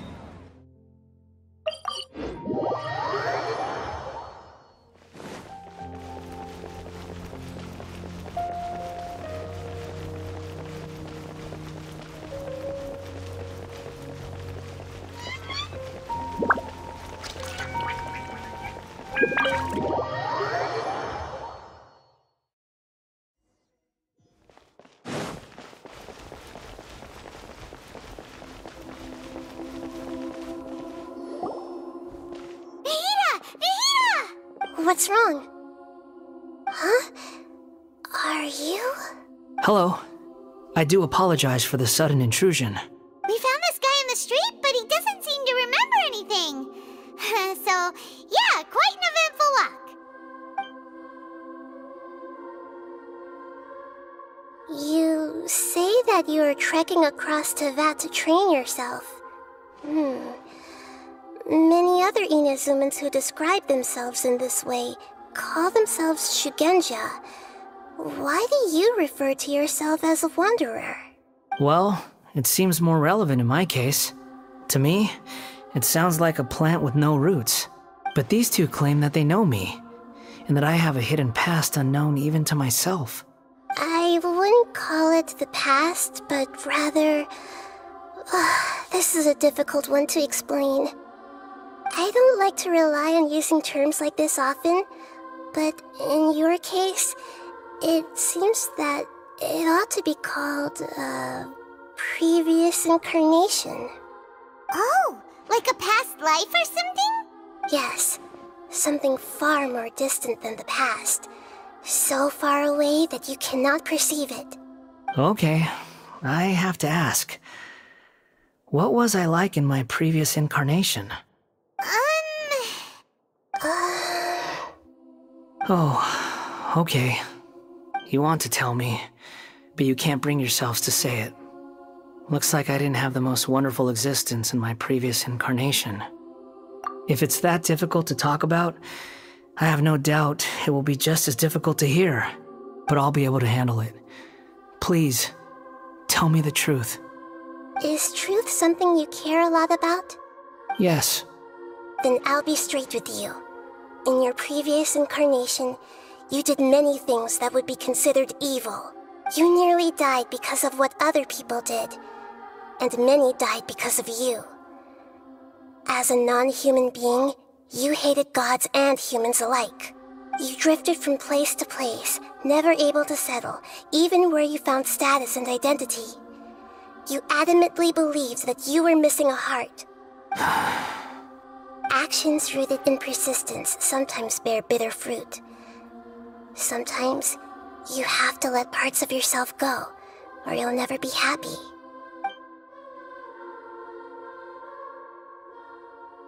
I gave everything I had, but it barely changed history at all. In terms of the outcome alone, that's true. I don't think I can judge everything I've heard purely in terms of right and wrong.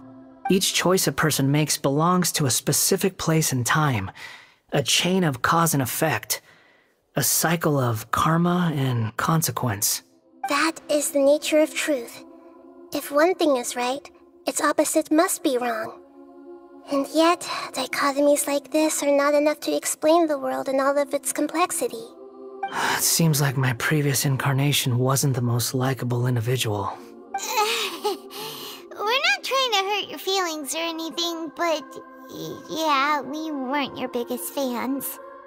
If we were enemies, why are you trying to help me find the truth? This is so frustrating! This guy's supposed to be our arch enemy, but now he's just some random stranger we met on the street! He's got so much to answer for, but we can't make him talk because he doesn't remember anything. What a weird situation. Lesser Lord Kusanali, as the god of wisdom, I trust that everything you told me must be true. Yes, it's all true.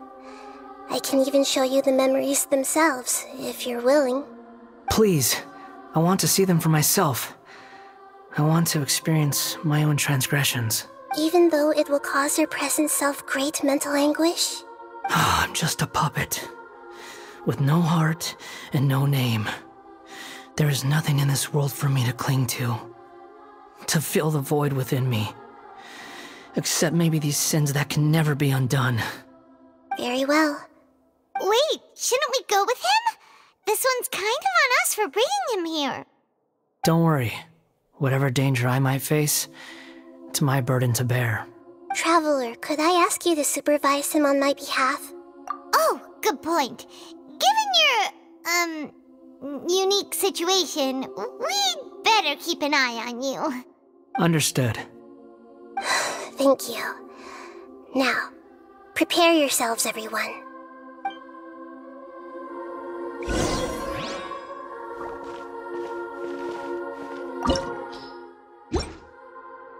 It's time to get ready. No matter what lies ahead, I'll face it. Whatever it takes. I'm just sorry that you have to join me for the whole thing.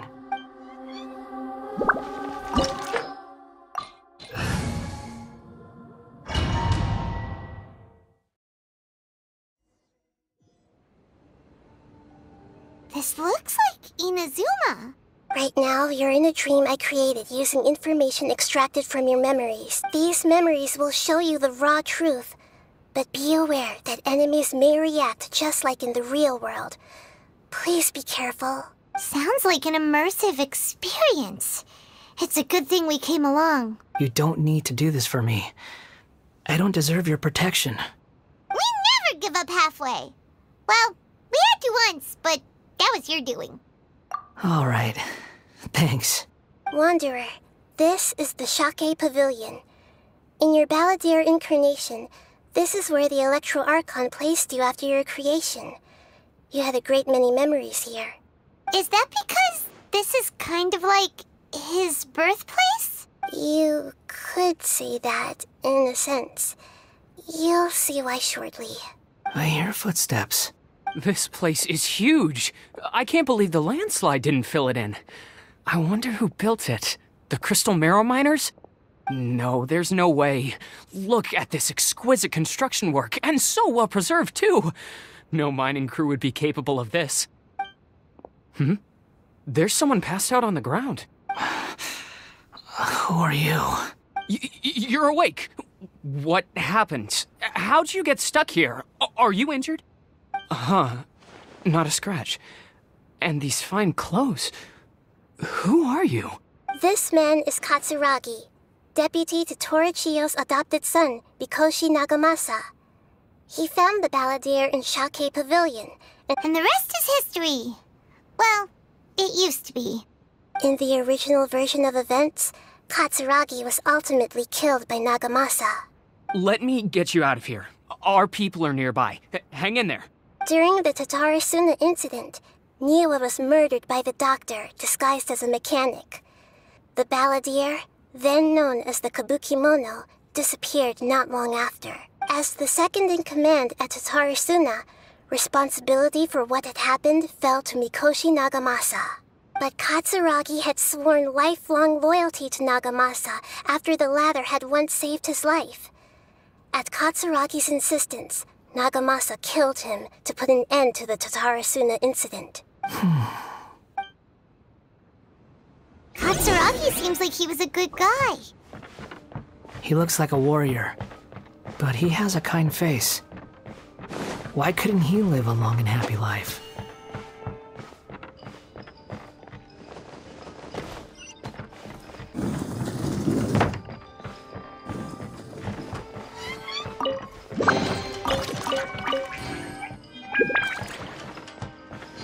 Nagamasa, I found this young guy in a cave sealed off by a landslide. He doesn't remember his name. Well, we need to call you something. I hear the workers are calling you the Kabukimono. That's fine with me. Katsuragi, report to Niwa. Tell him we have someone new joining us.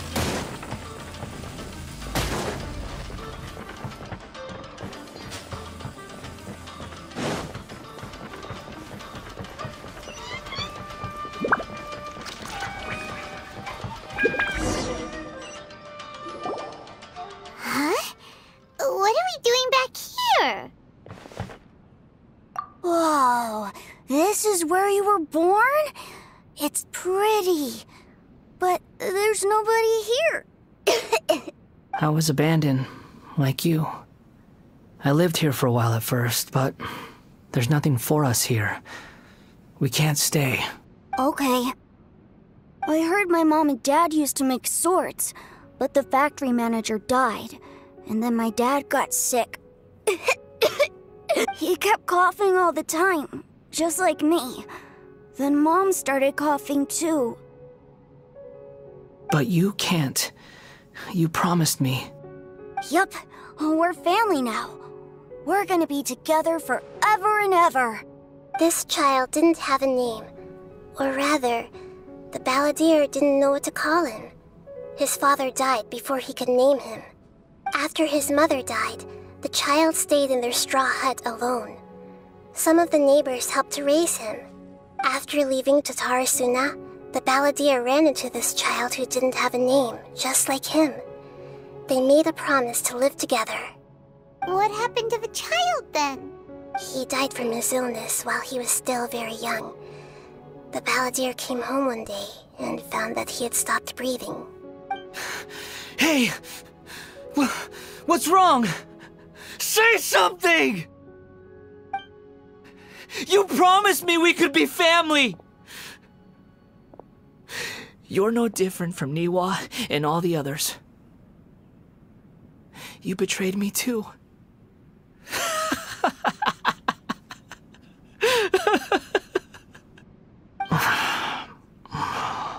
The voices have gone. It looks like the memory ends here. Let's keep going.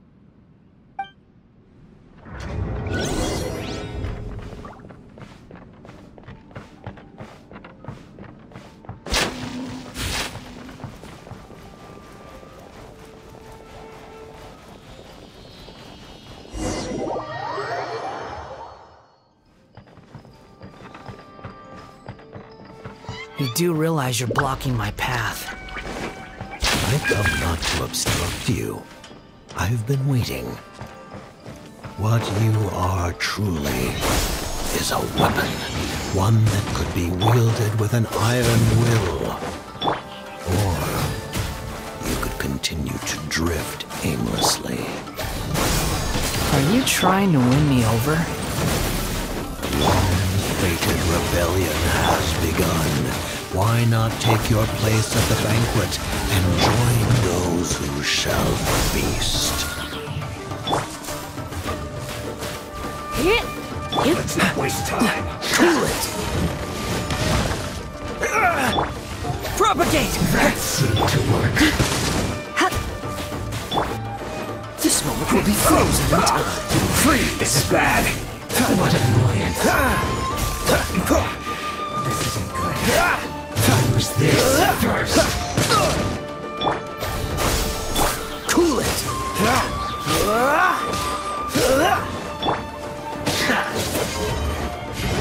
Spring forth! That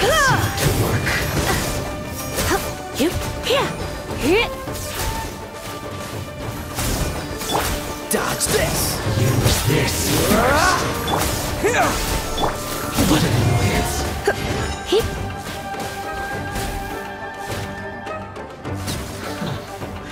The loneliness. Well met. Blitz. Put your back into it! You can't run! Oh, so sorry. Now you got it! My work. No one escapes like that. Killjoy! We've only just begun. I see through you! You can't run! Well, neither can I. Don't be a killjoy! We've only just begun. Looks like I went too far. Scatter!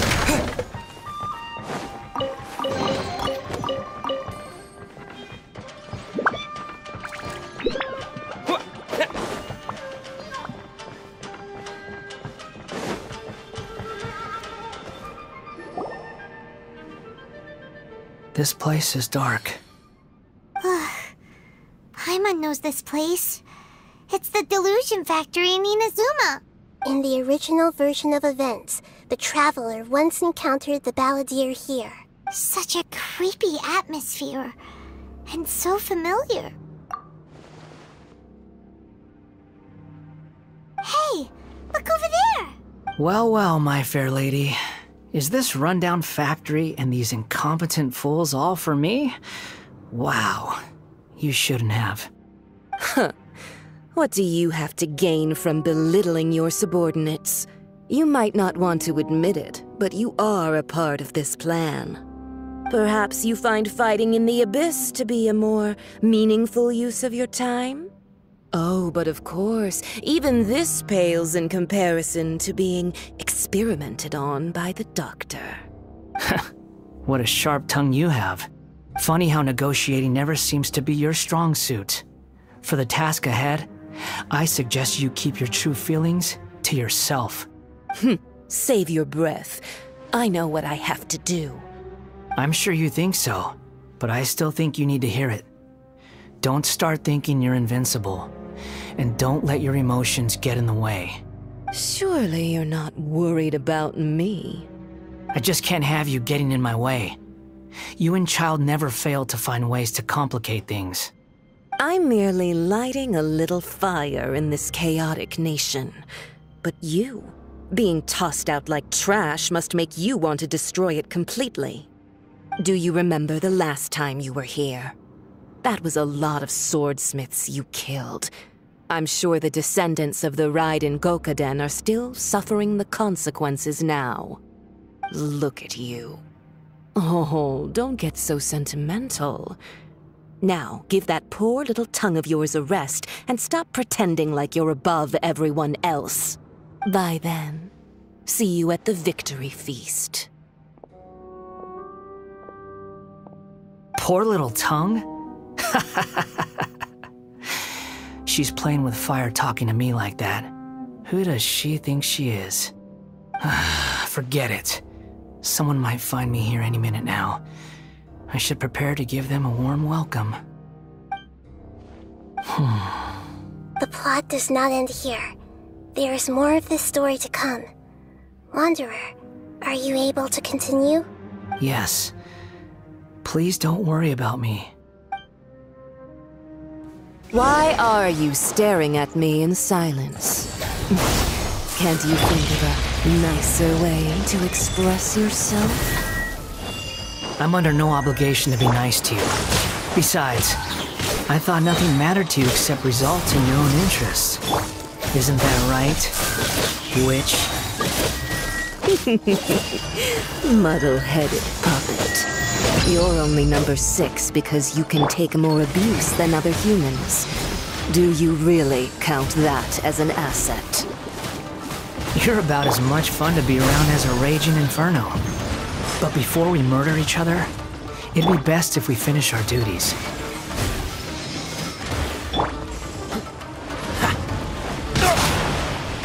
Dodge this! This body. There you are. Germinate! Let me amuse myself. No escape!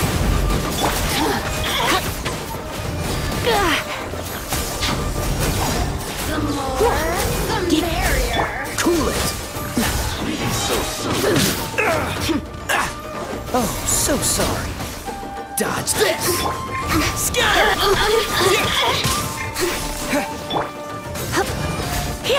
No escape!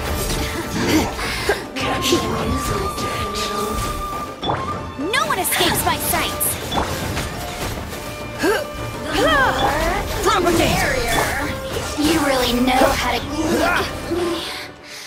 Just...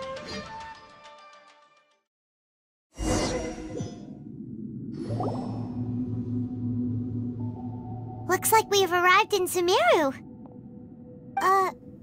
Is that? Considering that Amorta's sage, Nafis, refused to join this project, I'll take part in the experiment in his place. Welcome. I look forward to a fruitful collaboration. When do we start? You seem impatient. You should know that becoming a god is far from a trivial affair. The biological transformation is a lengthy process. As such, I too would recommend that we commence as soon as possible. In the event that a successful connection is established, his body will become permanently bound to the machine, and he will be unable to move independently of it. Nothing worse than what I've been through before then, Doctor. You were the most resilient test subject I ever came across. Thanks to you, I was able to garner a great deal of information. Alas, after that, you were under orders to remain in the abyss. We barely saw each other, and it became difficult to further refine the knowledge I had gained. That was gracefully worded.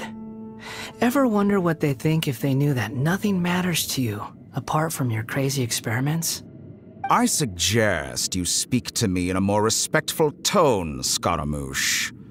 The mere fact of your utility does not make you indestructible. The doctor again? That was uncomfortable to watch. That person gives off a very sinister energy. It's normal for him to give you the creeps. He scares the bejeebers out of Paimon. Let's move on.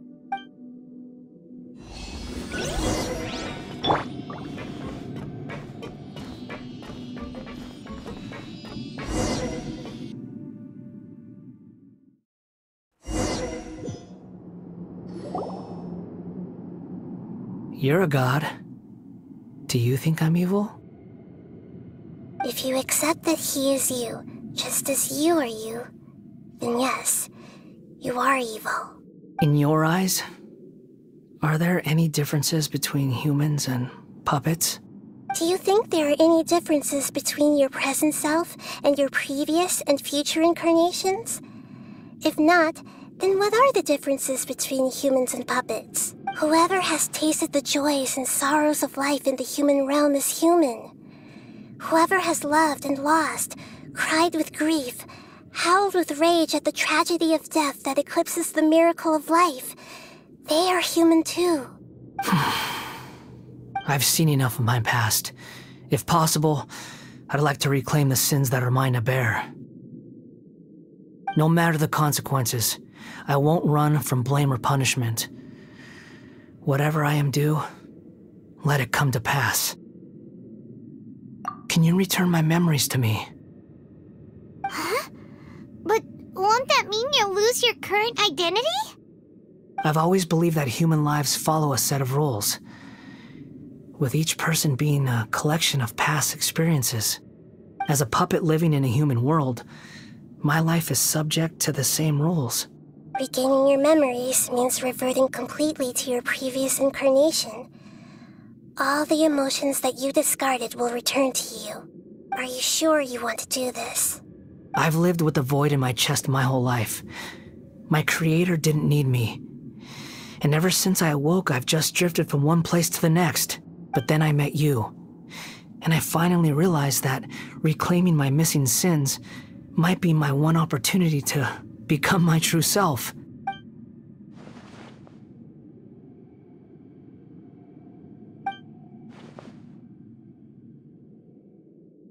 I've always felt I have an innate tendency to yearn for something more, in a way that goes deeper than for most people.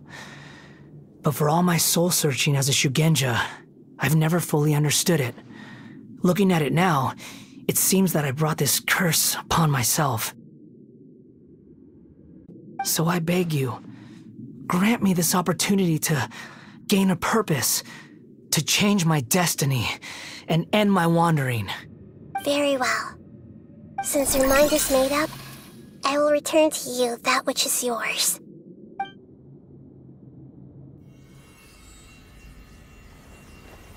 You have made your decision. Now, take this.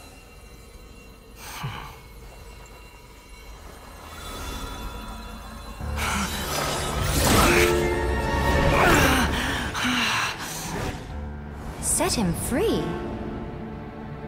A puppet? What's he doing here? You're a human as far as I'm concerned. Everyone's here. Wonderful. What a fine blade. Nagamasa will be thrilled. This is my...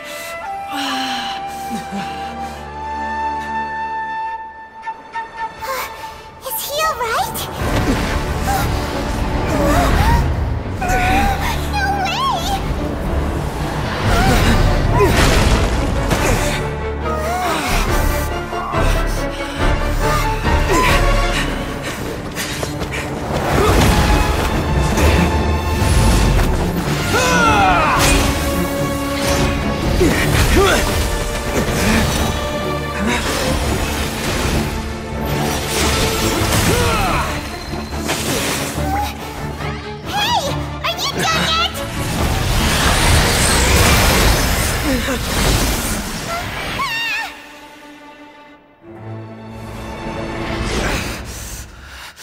All worthless dross will be purged.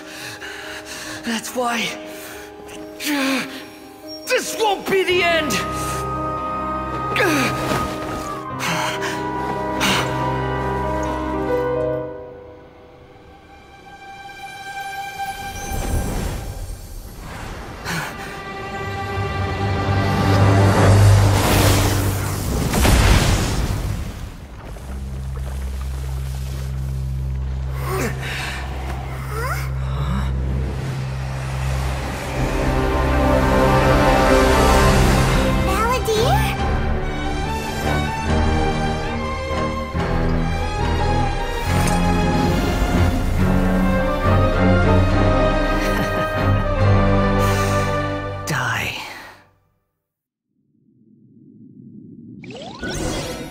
This is trying my patience.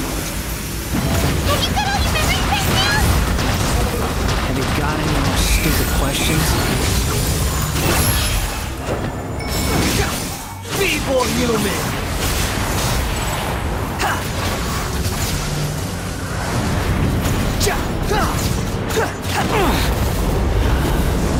Behold!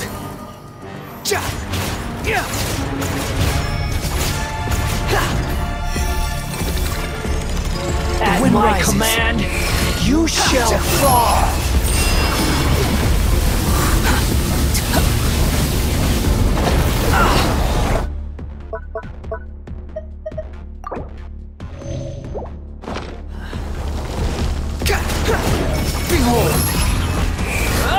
Insignificant pest!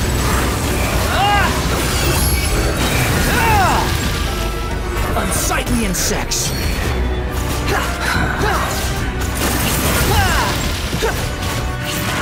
Feeble human!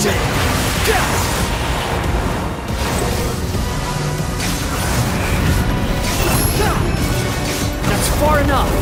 Upon the gale.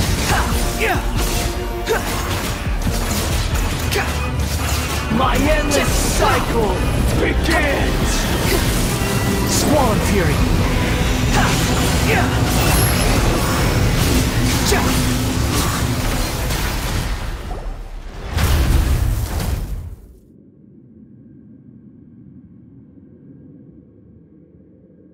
Imbecile! Get out of my sight. It disappeared. Did we win? What did you expect? I'd never lose to that. There's the tone of voice again. You're definitely back to your old self. Wait, but it was you inside that thing too. What have you got to be smug about? Sorry.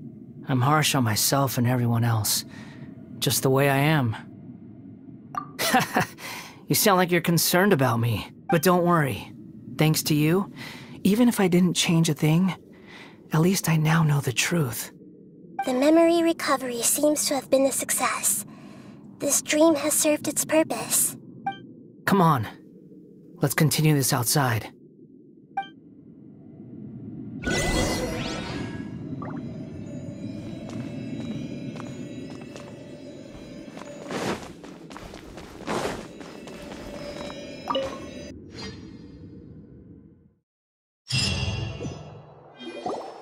Welcome back, Traveler, Paimon, Balladeer. It feels like we just went on a really long journey. Paimon's exhausted. You don't like being addressed by that name? It's fine. But I was just thinking, I should probably change it. After learning about everything the doctor did, there's no way I can carry on using a name connected to him. I'm not planning on returning to the Fatui, and they wouldn't take me back anyway. Recent events will have affected a lot of people, and they might not even remember who the sixth is. So, you're quitting the Fatui for good?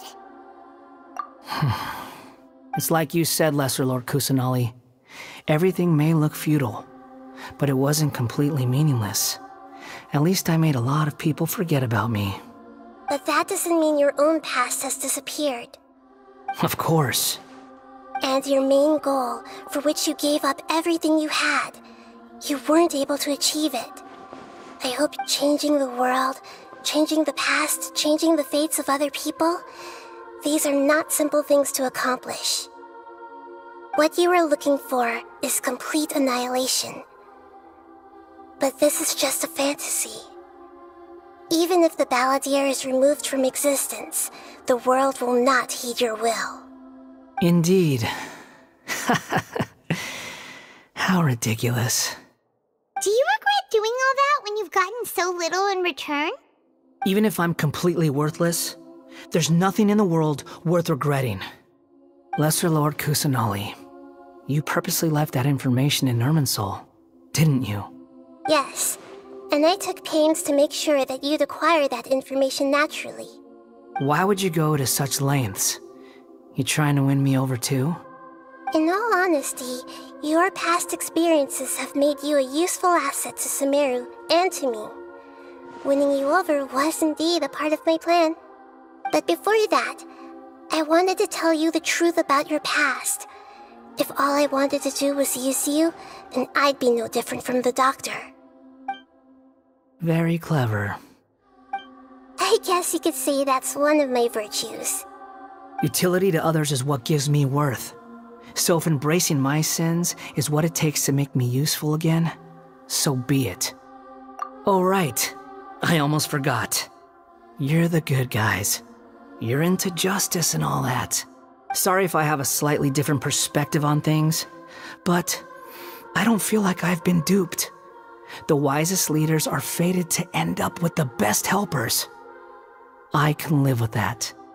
I'm glad you're able to think of it in that way.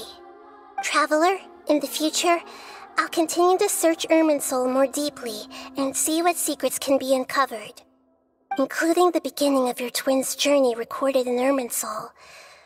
What exactly happened before and after that point? I want to know as well. I will try. Traveler. After I dove into the information torrents in Irminsul, why did you go to Inazuma? So that's how you found out whose fate had changed. Well, whatever your reasons, you did me a favor, and I'll do everything I can to pay it back. Borrowing and returning are the only real relationships between individuals. I'll balance the books one day. Don't you worry. That's not true. A relationship between two people is not simply a ledger that can be reset to zero. I think deep down you realize this. People who show up in your life don't just evaporate like water drops and leave nothing behind.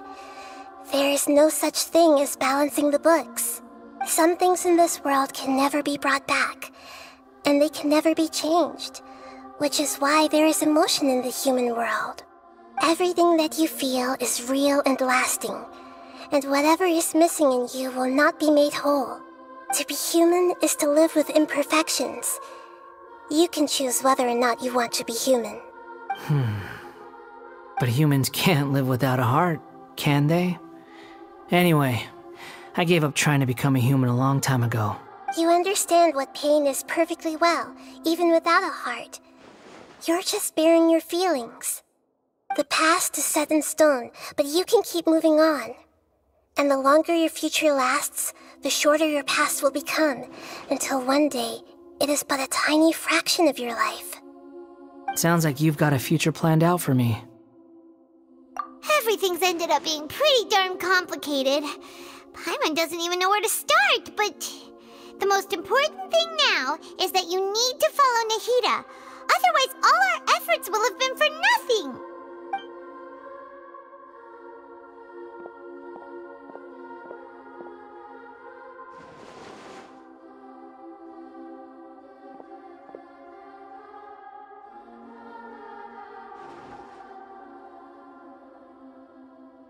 Then I guess I'll be helping you from behind the scenes from now on. I'm glad that you've accepted our proposal. Why don't you choose a new name to celebrate? Ooh! Paimon wants to pick an ugly nickname for you, too! Why? Because Paimon still doesn't like you that much. Then I hope we don't see much of each other in the future. A name is life's first gift. You didn't say it out loud, but I know that's what you're thinking. The Traveler and Paimon have helped you a lot. If you can't decide on a new name, maybe you can ask them for ideas. No! Paimon only does nicknames! If it's a serious name you're after, it's all yours.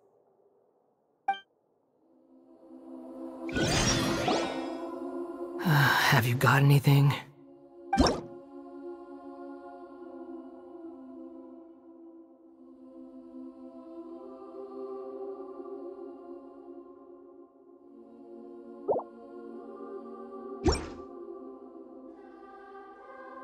Are you sure? Okay. Have you got anything?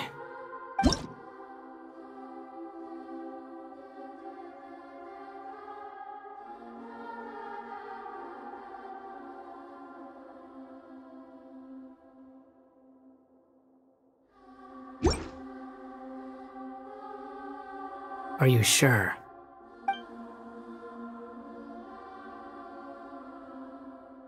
Oh, all right, if you say so.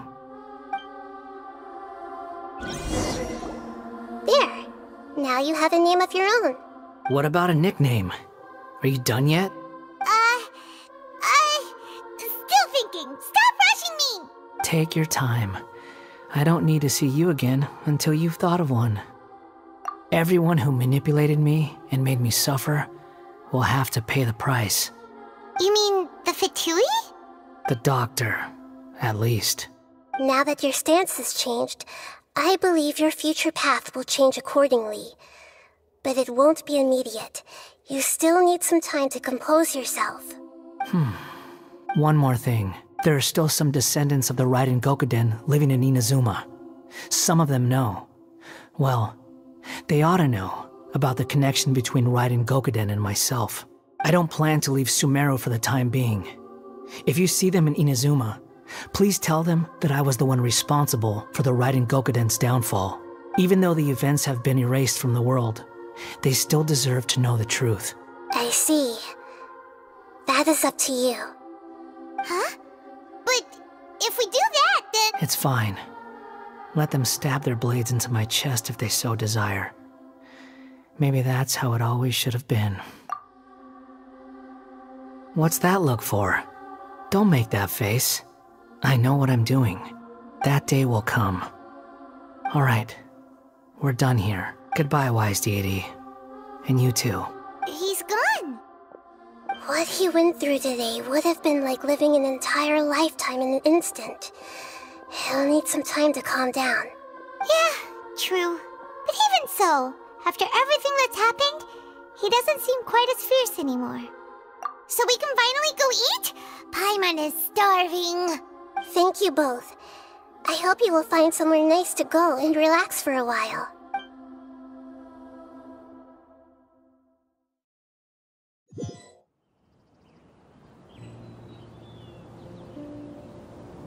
I've got it!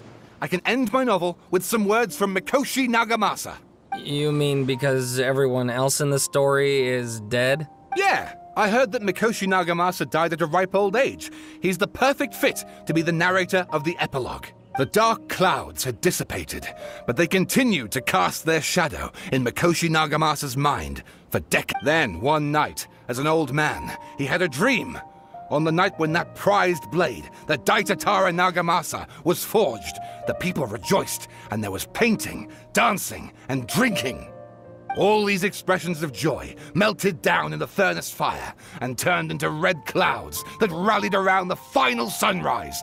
Life is a story too long to be told, a journey that you must walk to behold.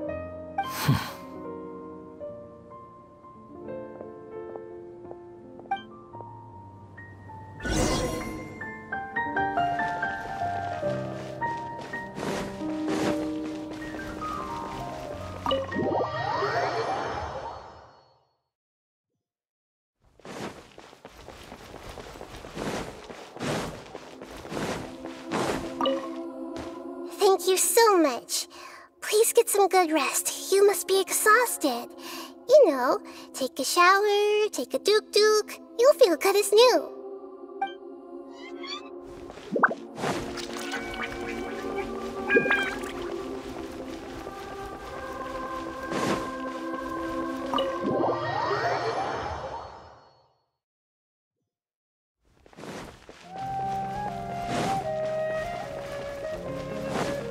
Akaba, thanks for inviting me to research together. Of course, Sawada.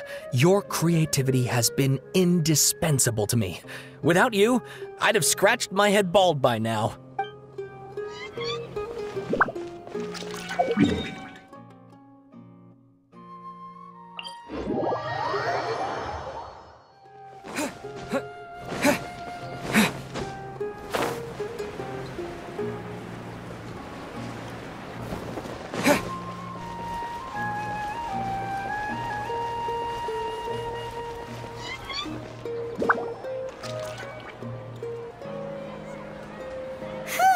It's about time we had a break.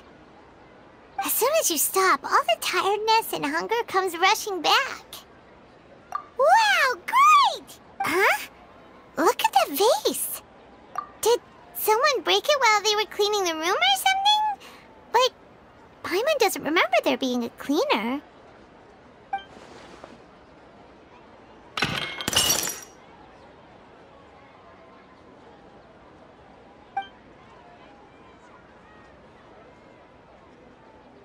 You sound lost and I know why you are troubled. Any who knew of this would find their mind overwhelmed. Huh? Is there someone here talking to us? Unfortunately, the fate of Tevat cannot easily be changed. Perhaps a god may have a slim chance, but for anyone else, when a small animal runs into a tree trunk, though the tree may sway, it is not displaced. The same is true of fate, like a vase that falls to the ground. Whether it is broken by a cat or by a bird, the result is still a broken vase, is it not? Who are you? How do you know about all this? History does not change easily, but human hearts can. Believe your own eyes. Only that which you see is true. What is unseen is but an illusion. The voices disappeared. And who the heck was that? And what were they doing coming out of nowhere and saying all that scary stuff? Anyway, that face is still lying there broken on the ground. Should Paimon go get someone to clean it up? It feels wrong just leaving it there. Just a moment. Paimon will be right back.